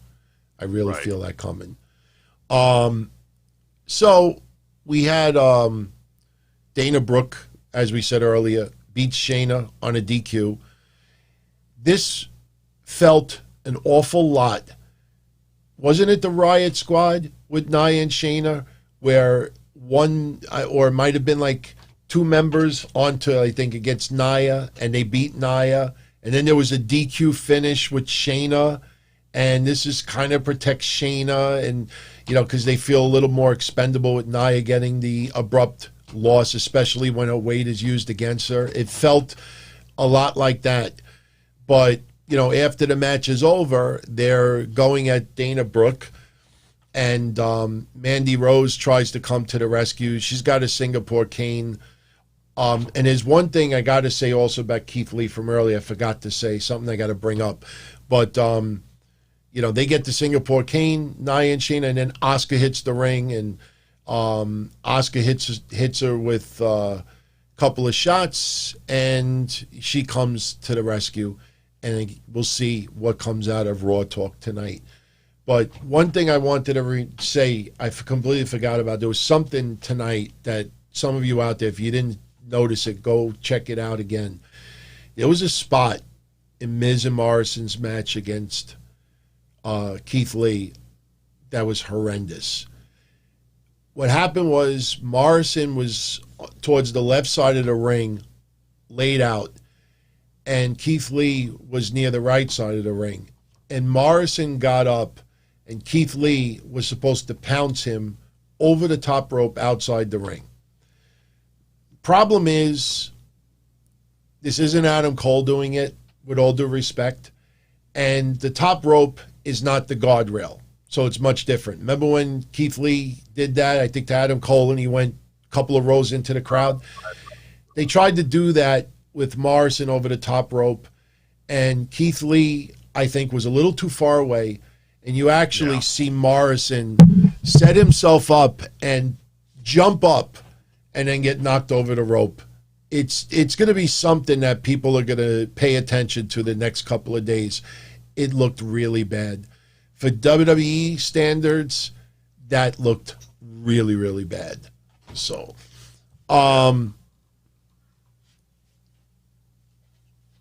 basically, the only thing that's left from Raw tonight, Matt Riddle takes on MVP. Match lasted maybe a minute. Out of nowhere, Matt Riddle hits a knee strike, upper knee to the face, knocks MVP down, and Riddle climbs the top rope and does the floating bro, gets the abrupt win. You have the Hurt Business, so Lashley coming out, and Riddle gets out of Dodge, but no match announced as of right now for Sunday. So, all this, what is this leading to? I think it's got to be a match on a pay-per-view, even if it's pre-show.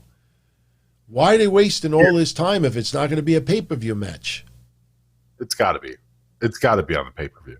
I don't see any reason why it wouldn't be. Do you think that they're going to set something up during the pre-show for a match later on? I think they should.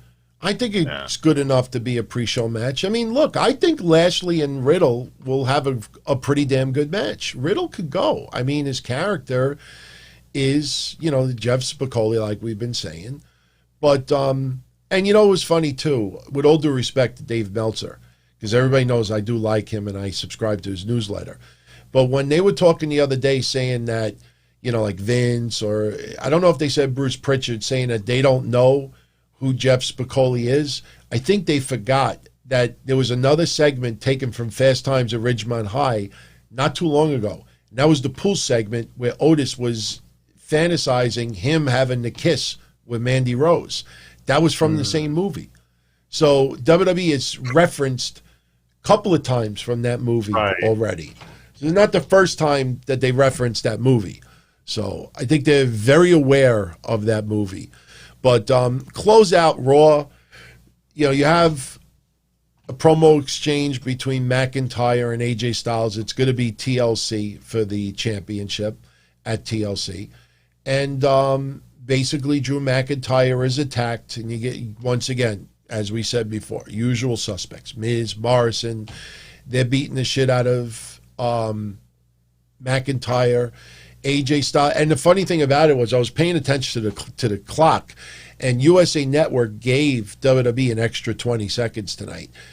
They were very close of having Raw go off the air before AJ Styles even climbed that ladder.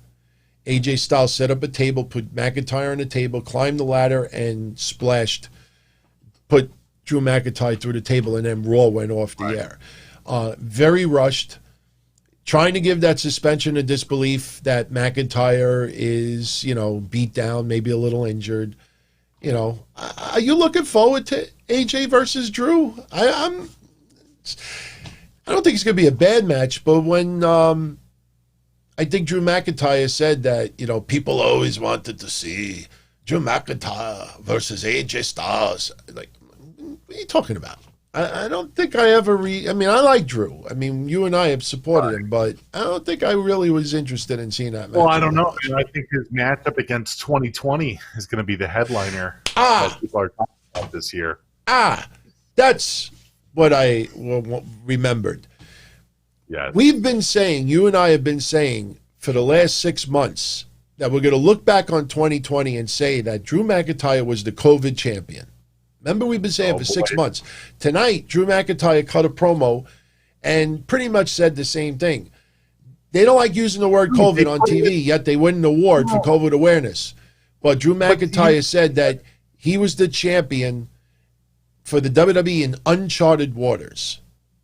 You didn't see that abysmal leaked promo that WWE had of Drew McIntyre fighting, literally wrestling the year 2020.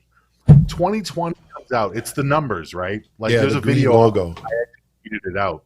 And so if you want to see, it's on my Twitter. Yeah.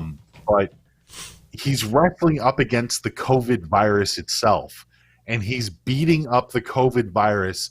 And the COVID virus comes back, and they show pictures of John Cena attacking the COVID virus. Everybody else runs in to beat up the COVID virus, and the COVID virus is unstoppable. And do you know what kills the COVID virus that beats the COVID virus? A surprise entrant of 2021. Oh, okay. I thought Randy Orton gave this the RKO. Yeah, Randy Orton gave him the RKO, and the wasn't COVID virus. Braun the voice of 2020? I don't know. I think Braun was the voice of 2020. I watched 10 seconds of it, and I'm like, get the fuck off my screen. Oh, it's horrible, dude. Oh, man. And you know what's funny? They're going to win an award for that.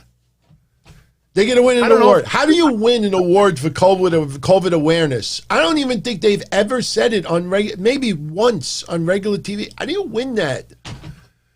Oh, man. It's goofy, and I know it's supposed to be goofy. But at the same time, when you're looking at Drew McIntyre's 2020 career, it's a little sad. Yeah. It's not goofy at that point. It's a little sad. So right now... WWE Body Slam for the Holidays 2020. Stupid. Yeah. Right now, the current lineup for TLC is McIntyre versus AJ Styles, TLC match for the WWE Championship. Fiend versus Randy Orton. It's just straight match. I don't know why it's not no DQ, but whatever. Nia and Shayna, we don't know what the deal is. We'll know by Friday, obviously. Roman Reigns versus Kevin Owens, another TLC match for the Universal Championship. Sasha versus Carmella for the SmackDown Women's title. New Day versus Cedric and Shelton Benjamin for the Raw Tag Team Championships. SmackDown, obviously, we may see a match or two added. Remember, it's going to be on FS1 because of sports. So make sure you check out FS1 if you want to see SmackDown on Friday. Also, for those that are interested, AEW, they're doing their holiday-themed episodes, and AEW did a spoof of A Christmas Story. And it's going to air on TNT and TBS when I guess it's going to air sometime during Christmas Eve, and it's also going to be on the YouTube channels. And for those who remember A Christmas Story, let me tell you who is playing what in this rendition of it. MJF is playing Ralphie. I had a photo I was going to share today, but I'll share it Wednesday. I have a couple of photos, but MJF is playing Ralphie. Cody and Brandy are playing Mr. and Mrs. Parker. Chris Jericho is playing Santa Claus. Eddie Kingston as Schwartz. Ortiz is Flick. Scorpio Sky is Randy. Dr. Britt Baker is Miss Shields. Ricky Starks as Farkas. Allie as Dill. Frankie Kazarian as the Elf. Luchasaurus as the Freight Man. And it's going to be narrated by Jim Ross and Tony Schiavone. I don't know why, but I don't really seem to be looking forward to that one. I don't know why. I mean, I don't know. I don't know. It is what it is. I'm not going to crap on it because it might end up being funny as hell. I hope it's funny, but it just sounds hokey. It does sound hokey. So, Impact Wrestling had their Final Resolution event, their pay-per-view over the weekend. I tell you what shocked me was there was some coverage for it, but it felt like no buzz from the AEW stuff. Kenny Omega was, another vignette was recorded. Kenny Omega talking to Carl Anderson from their days, in Japan together, Bullet Club. And, that's pretty much all it was. Like, I honestly thought we would have seen a little bit more of the AEW involvement. The problem is that everything for Impact has been recorded for the rest of the year, I believe. So you can't like go back and splice things in other than segments. That's why I think you're going to see Impact wrestlers on Dynamite than the reverse, for the simple reason that they already have their stuff in the bag. I'm just a little surprised this wasn't planned out a little bit better from a couple of months ago. That's why I think the NWA has got to be the catalyst that had AEW shift direction and go with Impact. So, yeah. But coming out of that pay-per-view, Tommy Dreamer over Larry Dean in an old school rules match. Havoc and Nevaeh, they defeated the Sea Stars of Ashley Vox and Delmi Exo. Alicia and Eddie Edwards lost to Tennille Dashwood and Caleb. Falaba loses to Hernandez. Kiera Hogan is special guest referee. Tasha Steelz is special guest ring announcer. Eric Young defeats Rhino. We had a little bit of a turn. Cody Dean turned on Cousin Jake. Who cares? Sorry, but who cares? And Manic beat Rohit Raju to become the new X Division champion. Deonna Purrazzo retained her match, defeating Rosemary. And Carl Anderson over Ethan Page. A lot of people are saying Ethan Page, once his contract is up with Impact, he is a goner. Don't know if AEW would pick him up. Got a little tidbit people will be interested in a second. And Rich Swann retained his title, beating Chris Bay. And after the match, they were teasing a little bit of something between Rich Swann and Moose. Problem is, like I said, I think some of this was done before the decision to maybe have. And I think Kenny Omega versus Rich Swann may happen on AEW Dynamite, not the reverse. I think if Kenny Omega wrestles for Impact, it would be already recorded. But if he hasn't done anything yet for them, it won't be until January. So, Darren Young. A lot of you remember Darren Young, Fred Rosser. He actually is my distributor for some of the supplements that I use. And he actually, somebody asked him the other day, how come he never considered going to AEW? And he revealed that he did try to work out a deal with AEW, and AEW told Fred Rosser, Darren Young, that they were not interested. Why do you think that is? Do you think that Nyla Rose and Sonny Kiss, that they wanted to keep that attention as far as sexuality just on those two? You think it had to do with that? God, I hope not. That's a horrible take. I mean, not from you, just the idea that that would even be a thing.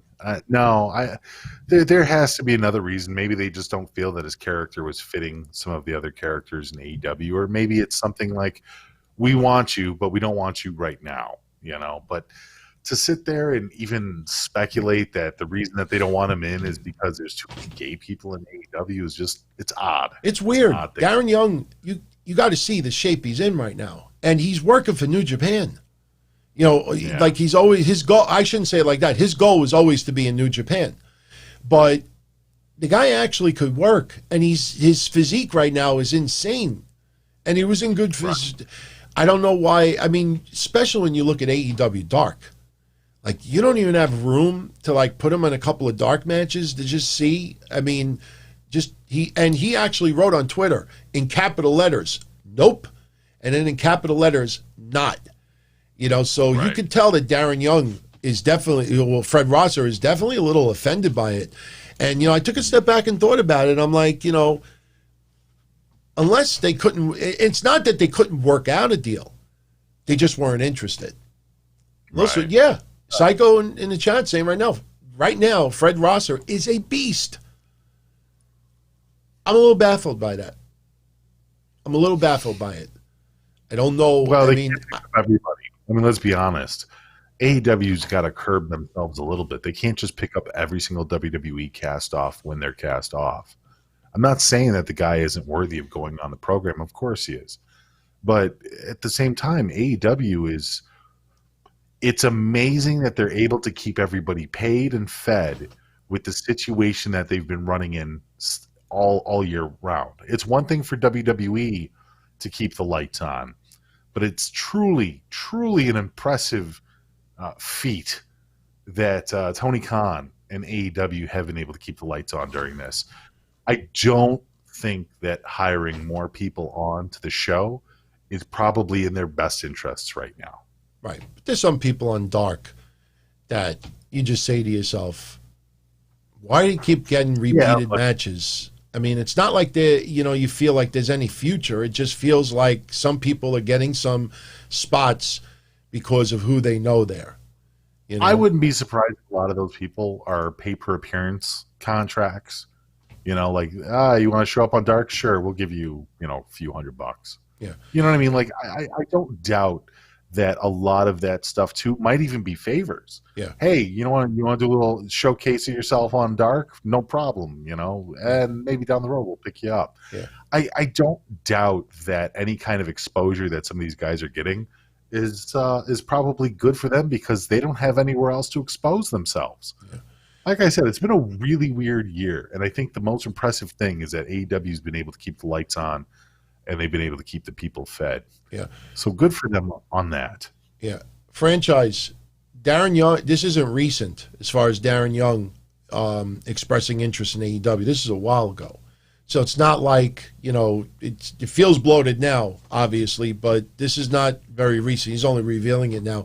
By the way, I sincerely apologize. I did forget one match on the Raw recap earlier. Mace with Retribution at the, I guess, commentators table. Mace beat Ricochet. 2-minute match. This was awful also because they had one point where Ali sends Slapjack. He's like, go get him. And they're like 5 feet away from the ring. And they're just standing there watching this. And he sends Slapjack and he gets knocked for a loop. Then they send Dijakovic T-Bar. And you could see T-Bar is standing there waiting for Ricochet to do some type of a flip. And T-Bar goes backwards. And then Mace, because Ali stood up and told Mace, finish him. Mace got the win. And then basically Ali said to Ricochet, this doesn't stop. This doesn't end until you join us. All right. Which is just a god-awful storyline. This is worse than the Hurt Business wanting it. I mean, look, this isn't like Randy Savage from the 80s where all the managers were courting him, trying to get him. I mean, this isn't because the Hurt Business wanted Ricochet, and now Retribution wants Ricochet. I mean, who's going to want Ricochet next? The New Day? The Street Profits? I mean, are we going to get another faction? The Mysterios? Like, they're trying to make it seem like everybody wants Ricochet. But, it's falling flat on TV. It's just... It is. Ricochet is a character. He's not a focal point. I don't understand why they haven't decided to do something else with this guy, but yeah, whatever. WWE's treating Ricochet like Ricochet.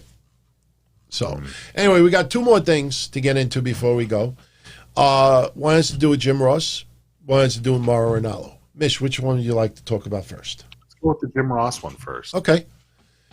Jim Ross did a little interview, and I thought the question to Jim Ross was a little weird.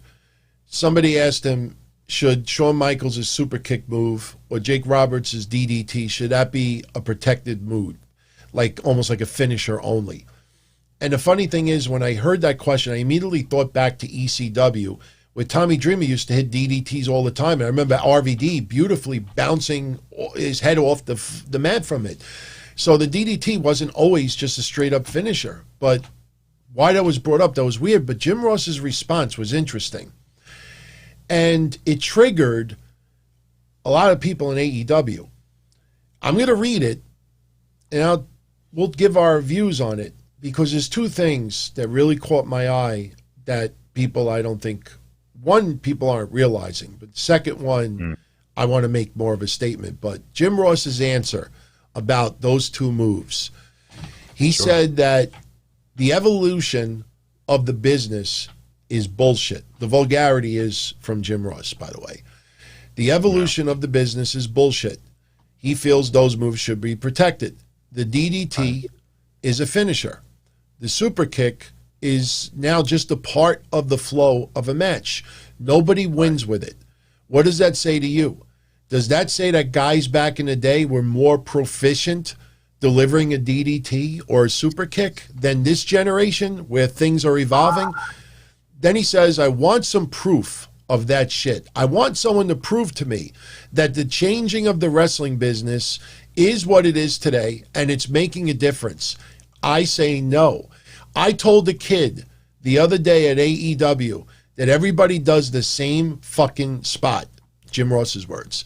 All you guys go outside, you cluster up like quails, you stand there in a huddle, friends and foes together, side by side, so you could catch some leaping idiot going over the top rope who never wins with the move. They are looking for the holy shit chant. They love to hear this is awesome. It is a spot, folks. It's a trapeze act. I don't buy into that. The DDT is a great finisher and should be used as such. So that pissed off a lot of people in AEW. Of course it did. Of course it did. But here's the reality of what Jim Ross said, whether people dissected it like this or not. It's not the fact that these people use the moves like water. It's the fact that they make themselves look ineffective with these moves that have been the cornerstone of finishers for years. Shawn Michaels hit somebody with a super kick and it was over. Jake hit somebody with a DDT and it's over. The Young Bucks hit somebody with a super kick and then they hit them with another super kick and then they hit them with another super kick. And it doesn't devalue the super kick, in my opinion. It devalues the talent and makes them look like a bunch of weak simps. The reality is that a lot of these tiny guys are out there executing these moves for, like what JR said, is for those big pops from the audience and stuff like that, but it makes them look weak. What's more devastating? A guy who can perform a DDT once and win the match, or a guy that has to do it 15 fucking times in a row before then he sets up his opponent for the finisher? It's not rocket science, you know? Well, I'll say a couple of things. Number one, I remember us talking about the X Division, where they would have a whole bunch of people in the match and everybody was like Undertaker. They would get hit with a finisher and then it would pop right back up because they wanted to hit their finisher. So this goes back, 20 years almost, So what Jim Ross said is nothing new. Number two, Brandon Cutler, which really, doesn't have, that much stature as far as in-ring. He's been wrestling for a while, but he took offense to it. And he is the one person who publicly spoke out on it and basically just used a little sarcasm. He went on Twitter and he wrote, because for people that don't know, this is one of the matches for Wednesday. Talk about an absolute clusterfuck. I don't even know why all these people are teaming together. You have the Inner Circle, which makes sense. They're taking on Best Friends, Top Flight, the Varsity Blondes, and Brandon Cutler. I don't know why those 7 guys are teaming up against the Inner Circle. But Brandon Cutler went on his social media, and he said, and I quote, 7 versus 7, we're going to go outside, cluster up. He wrote coils because he's just reading someone's recap. Jim Ross said quails, but every goof on the websites all wrote coils. What is mattress coils? It didn't even make sense. It was quails. But he writes 7 on 7. We're going to go outside, cluster up like coils, stand there in a huddle, friends and foes together side by side to catch some leaping idiot off the top rope. I can't wait. And hopefully for 1 million viewers. Let's fucking go. Now, he's right about that, dude. I cannot. I don't know. Aren't you sick of the everybody standing together to catch somebody? This is what I have to say about it. I give Brandon Cutler credit for speaking out. but there was some other goof website that said that they got a quote from someone in AEW and they didn't reveal a name. I don't buy any of that shit because Jim Ross was man enough to put it behind his name. Brandon Cutler was man enough to put what he said behind his name. If another website says, oh, we got this quote from this person in AEW who keeps their name anonymous, that person is a pussy, in my opinion. And 9 times out of 10, it is a bullshit quote.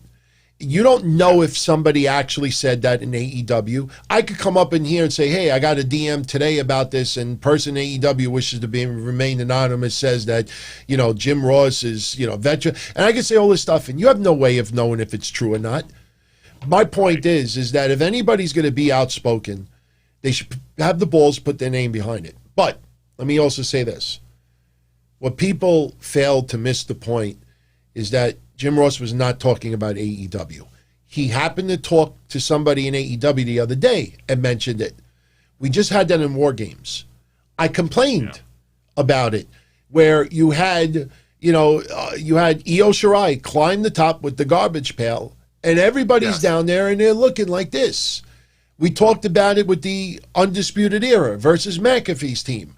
We talk about it on a lot of AEW matches where everybody's there and they're waiting to catch it. I am sick of that shit because the camera work is pathetic. If you know they're going to do a spot like that, the camera work should not be on the guys, because if you replay it and you look at only the guys outside the ring, you see them. They're not even hitting each other. They're like trying to get in the position and they're like this. Right, they're shoving. Yeah, and you look at it and like, what are they doing? I mean, me and Yim rolling around in the ring like a fish looked like it made more sense. So Jim Ross is spot on.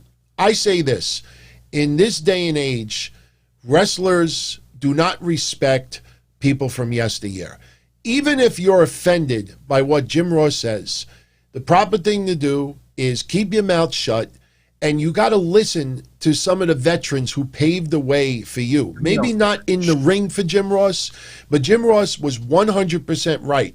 But Jim Ross was not shitting on AEW. Jim Ross works for AEW. So Jim Ross doesn't have the opportunity to tell somebody in NXT about what they did at War Games. He doesn't have the opportunity to say it to someone who's on the WWE roster right now. He works for AEW, so he could only say it to somebody in AEW. But he was talking in a journalistic sense. Every promotion is guilty of that god-awful catch me. That's the problem. How many people in all of these promotions are guilty of exactly what Jim Ross is talking about? Everybody's guilty of it. But that's what I'm saying. But the fact that there's some people in AEW, they're like, how could you say that, Jim? You've offended us. You've hurt our feelings. And Jim Ross is just like, what's funny? What the fuck is wrong with you people? Do you not understand how much wrestling not only has Jim Ross called, but how much wrestling Jim Ross has seen? The guy was a fucking talent scout for some of the best wrestlers in the history of WWE and WCW alone. Like, it's stupid to me that anybody would even have the audacity or gall to sit there and go, well, what the fuck does Jim Ross know? Everything. Jim Ross knows everything. Look, it's fine to disagree with the guy, but you need to listen to what he's saying, because clearly he's right in this scenario. The logic, okay, isn't that the simple truth, though, DT? The logic backs up what Jim Ross is talking about. It doesn't make logical sense to have somebody kicked in the head 15 times with the finisher, and they only get a 2 count. It doesn't make any logical sense. I gave NXT War Games 9 out of 10, and I said the one thing that I had a problem with was towards the end of Pat McAfee kicking out of something that should have, quote unquote, killed someone in the ring. And some of it's just overkill. I've talked about it with some of the Young Bucks matches. They kick out of like 35 finishers. And I call it the Michael Myers spots, because Michael Myers, you could shoot him and he falls and he gets right back up. You could shoot him 10 times, he falls and he gets right back up. You could stab him, you could throw him off the top of a building and he keeps getting up. It gets to a point where somebody gets hit with something and maybe you didn't get a chance to hit the move you wanted to do, but too late. You gotta just, but Jim Ross is talking about the overall wrestling. He's not singling out AEW, but I feel if he offended people, he has a right to that opinion. All right. The people who feel otherwise, they have a right to their opinion as well. But if you're going to speak out about it, if Jim Ross has the balls to put his name behind it, Brandon Cutler has the balls to put his name behind it, then you should have the balls to put your name behind it as well. Because if you think that Jim Ross is wrong and that's offensive and, he's this, he's that, he's this, you look 10 times more of a pussy because you can't put your name behind it. So, that's why some of these websites, either it's a lie or they don't have the balls to say to these people, look, if I can't put your name behind this, I can't put this up. What do you say something that bothered me for at least a year now? It bothers me that Jim Ross is with AEW. It physically bothers me. It's one of the things that irritate me the most because Jim Ross, I that's fine. And I know where you're going to go with that, and that's fine. I understand. But they got Tony. They can have Tony. Okay? Jim Ross is too good for AEW. Jim Ross has been too good for AEW. And I know people say, oh, well, Jim Ross doesn't know how to call the matches anymore. Jim Ross doesn't care about your boring-ass promotion half the time.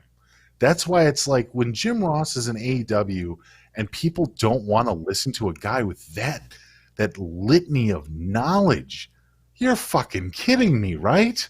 Who do these people think they are? To know more than Jim Ross? No respect for him. No respect for your elders. You get triggered by the littlest of insult. How dare you talk about that? So I guess we could segue to this. All right.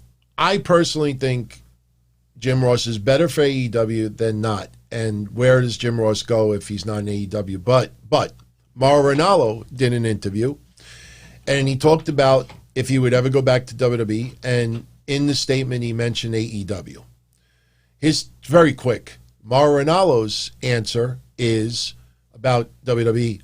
I'm not interested in going back to that kind of rigorous schedule with WWE. I would love to call pro wrestling still, and I'm glad that there's many promotions. I mean, AEW has been a win-win for them. Like the Monday Night Wars, I believe competition in every sense of the word should bring out the best in anyone. I'm just grateful that there's many more paying opportunities for the workers, so never say never.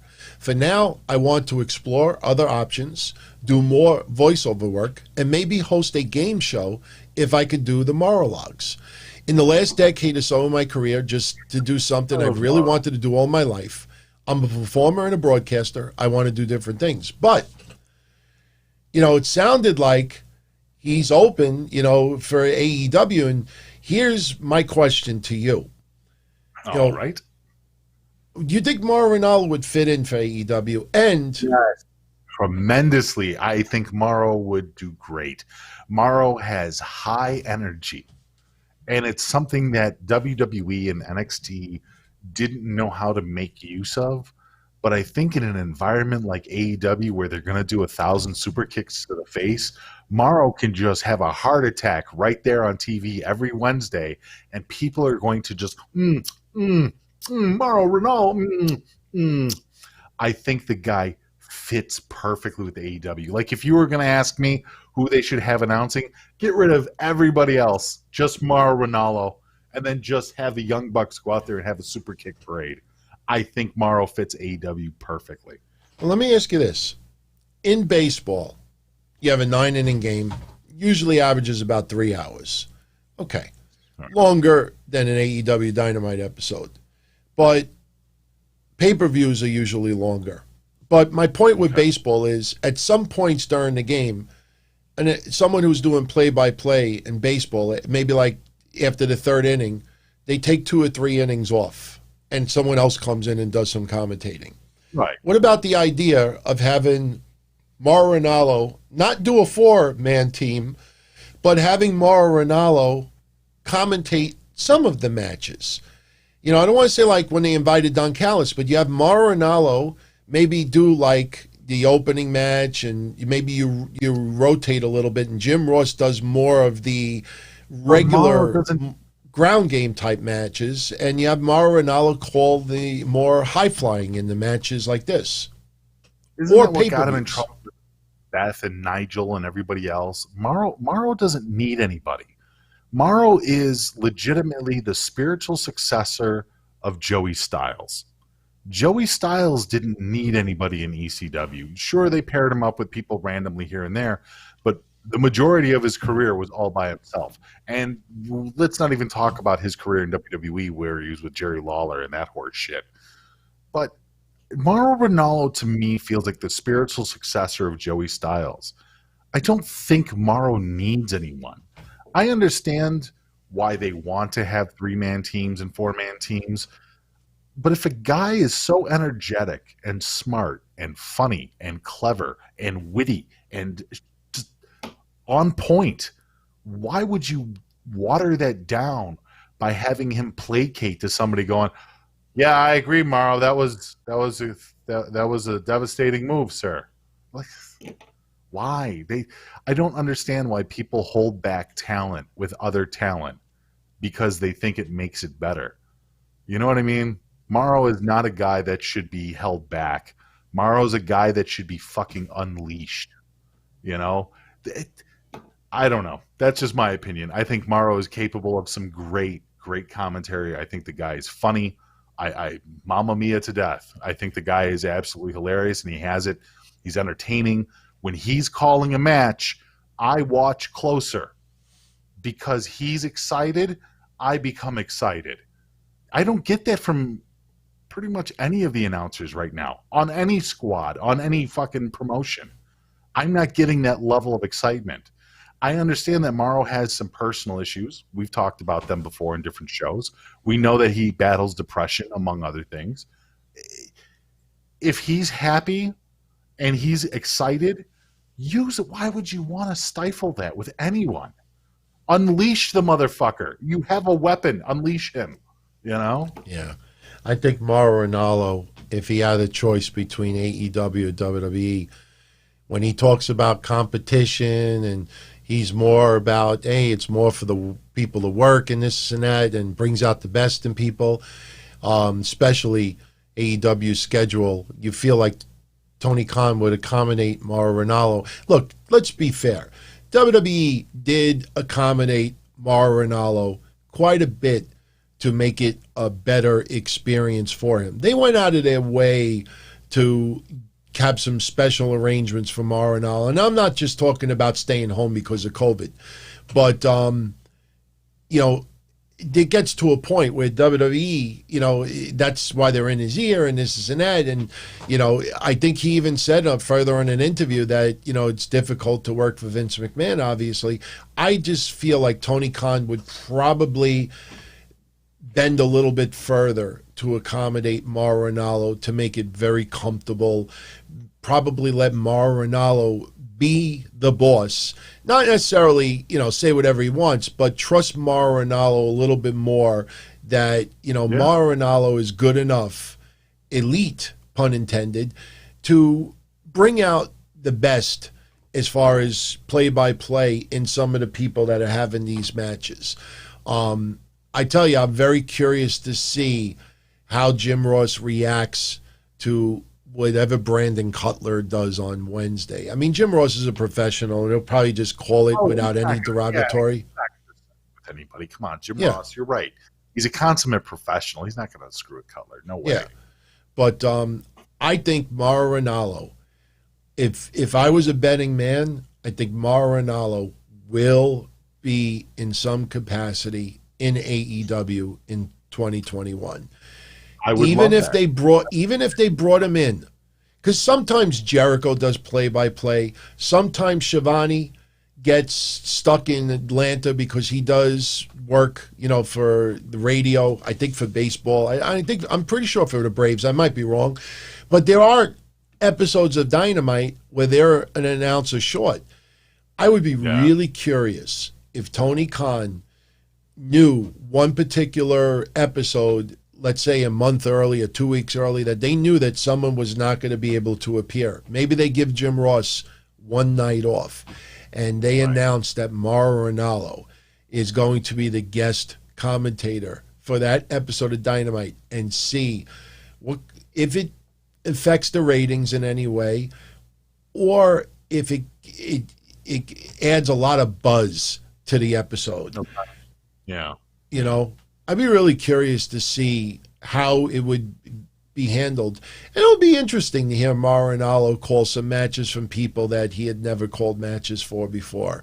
And you know that son of a bitch, and I say this with love, that son of a bitch will prepare so freaking hard that he would know every single move from every single wrestler in AEW that he was going to cover. He probably already does. He's a wrestling guy, right? Oh, yeah. He's a wrestling fan. Sure. Right? So makes sense. Yeah. I'm telling you, I think 2021 is going to be a phenomenal year for us wrestling fans. I think we need it. I think wrestling fans as a whole need it from all sides. The wrestlers need it too. Well, them too. Well, I mean, the ones that haven't quit absolutely need it. You know, the ones that are still hanging on absolutely need it. But you have the idea of the cross promotions going through AEW. You know, not just crossing into Impact, but crossing into other ventures, different promotions. It's a fantastic idea. WWE is rehiring some people, and obviously they're doing well financially. They're doing gangbusters financially. Mm-hmm. So you kind of hope that in 2021, they're going to make use of that, especially with the idea of fans coming back to the arenas slowly but surely. I have hope. I have hope that it's got to get better. Yeah. 90s guy never said a wrestling boom, but... Oh, no boom. No, there's not going to be a boom.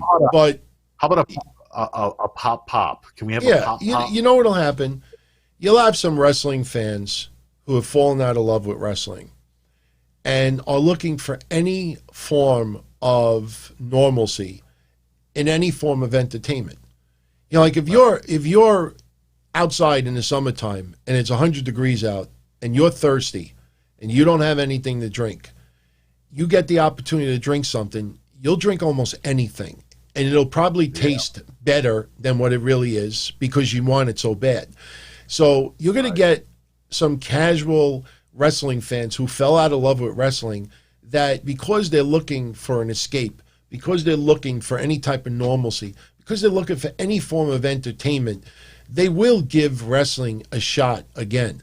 So, you know, the numbers are going to go up a little bit next year, obviously, because, you know, COVID hopefully will be in the rearview mirror in about 6 months. But I think you will see a little bit of a bump because you will have some people tuning in simply because, you know, just to get their mind off of other stuff. But it's a win-win for everybody, including the wrestlers. And, you know, hopefully we will see NWA get back to a little bit. Ring of Honor, I did hear that their Final Battle event, which they were hyping up, they had to pull EC3, Flamita, Kenny King, and Bandido because of COVID concerns.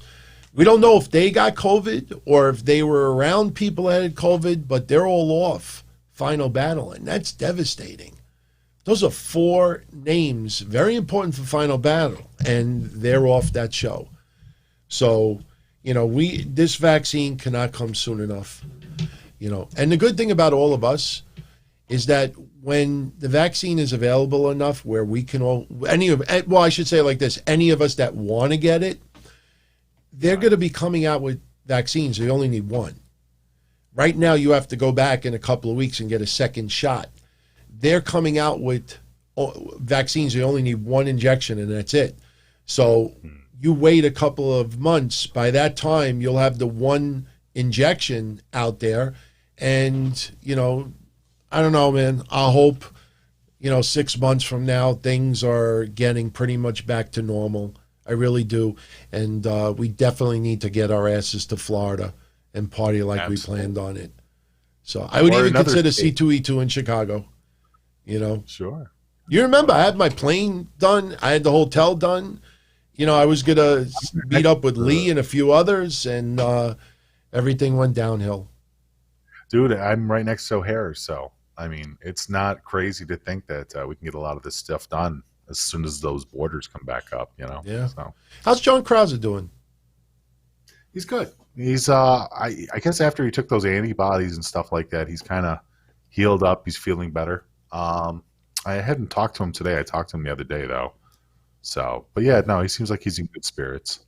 Okay. I should check up on him tomorrow. I'll give him a buzz. But shout out. Yeah, he seemed like he came around and he broke the fever and finally got some sleep, which was really haunting him. So that's the weird thing too, is that I've noticed that when people get that, when people have the COVID, you either can't sleep a wink or all you do is sleep. You sleep for like 19 hours a day. So it's either one extreme or the other. But I guess he's okay. Or I don't want to say he's okay now, but it seems like he's through the thick, Yeah. Well, with that said, I think we are done. Now, tomorrow, Tuesday evening, 8 p.m., Mish and I will be on Patreon doing Breakfast Soup. I don't remember if it's off the cuff this time around. I think it is. I think we did do questions last week. Right. Yeah, we did do questions last. No, I'm not sure. I got to look. But I know we have 5 episodes this month instead of 4, so we get an extra episode we could play around with. So maybe we'll do an off the cuff tomorrow. But anybody that's on Patreon, you're welcome to join us at 8 p.m. Eastern live, and you'll be part of the show, and we'll have fun, and we'll wherever the conversation leads, that's where we'll go. And everyone out there in the comment section, comment about anything we talked about tonight. Any ideas you want to see added to the channel, speak up. We are listening. We are reading everybody's stuff. And that's pretty much it. So we'll be back once again on Patreon tomorrow. I'll be here on Wednesday. Don't forget, everyone, plug Wrestling Soup for Thursday and plug your Patreon while I show everyone once again this very impressive video. Much love. Wrestling Soup Thursday night, 7:30 p.m. Eastern Standard Time. I believe either tomorrow or Wednesday, Joe and myself will be doing a Frank and Gus for those interested on the Patreon. And thank you guys for subscribing and tuning in. Much love, everyone. Yeah, absolutely. And my Patreon is patreon.com/Don Tony. And awesome, man. I thank you all. I thank you all for the support and bearing with us to get through 2020 as well. It affects us all differently. But, we're closing out 2020, and we want to close out with a bang. But if you enjoyed tonight's episode and you have the capability, appreciate if you give us a thumbs up, hit that like button. If you didn't like the show for any reason, give it a thumbs down, as long as you're interactive. If you haven't subscribed already, what are we up to? I think we're up to like 16,900 subscribers, so we're this close to 17,000. And as soon as we get to 20, we're going to do something else. And, that's another thing. We were also considering, when we do this membership thing, that we were going to take calls. But we were going to start off on the membership side just to get into the swing of it, see how it goes, see how smooth it is. And then once that kicks in really well, then we would open it up to everyone else. So we have a lot of ideas that we're bouncing around, and we definitely welcome anybody's feedback, any suggestions, what you want added, just speak up. And we really appreciate it. So, yeah, Mish, much love. Be safe. I'll talk to you tomorrow, and we'll do it again. Absolutely. Take it easy, everyone. Take care. Be well. So thank you, everyone, for tuning in tonight. I think I mentioned it earlier, but I did the Q&A early this afternoon. It is on the channel right now. I thank everybody who sent in questions for that. The next Q&A will be Monday, the 28th of December. And then we get into January. So future Q&As will probably be Mish and myself doing it. But like I said, we're going to do live Q&As. We're going to do live chats. We're thinking of doing a Zoom type thing like they do at AEW Heels, where we have a ton of Zoom. And we have all the equipment and all the capabilities of doing it. It's just what type of interest we get from you all out there. We're looking to do live calls. And we're also looking to add some additional shows. A lot of you have been asking us to do watch-alongs. And I have viewed a couple of watch-alongs. Wrestling Days DAZE, does watch-alongs. And I'm very impressed with how it's done over there. So if we do watch-alongs, you know, we want it to be great, or we're not going to do it at all. So that's another idea we've been playing around with as well. Thank you, 90s guy. I really appreciate it. You know, it's very humbling to have all of your support out there. And I never in a million years ever thought that this channel would be where it is right now. Just the support that you've given us throughout 2020, I should say, has been phenomenal.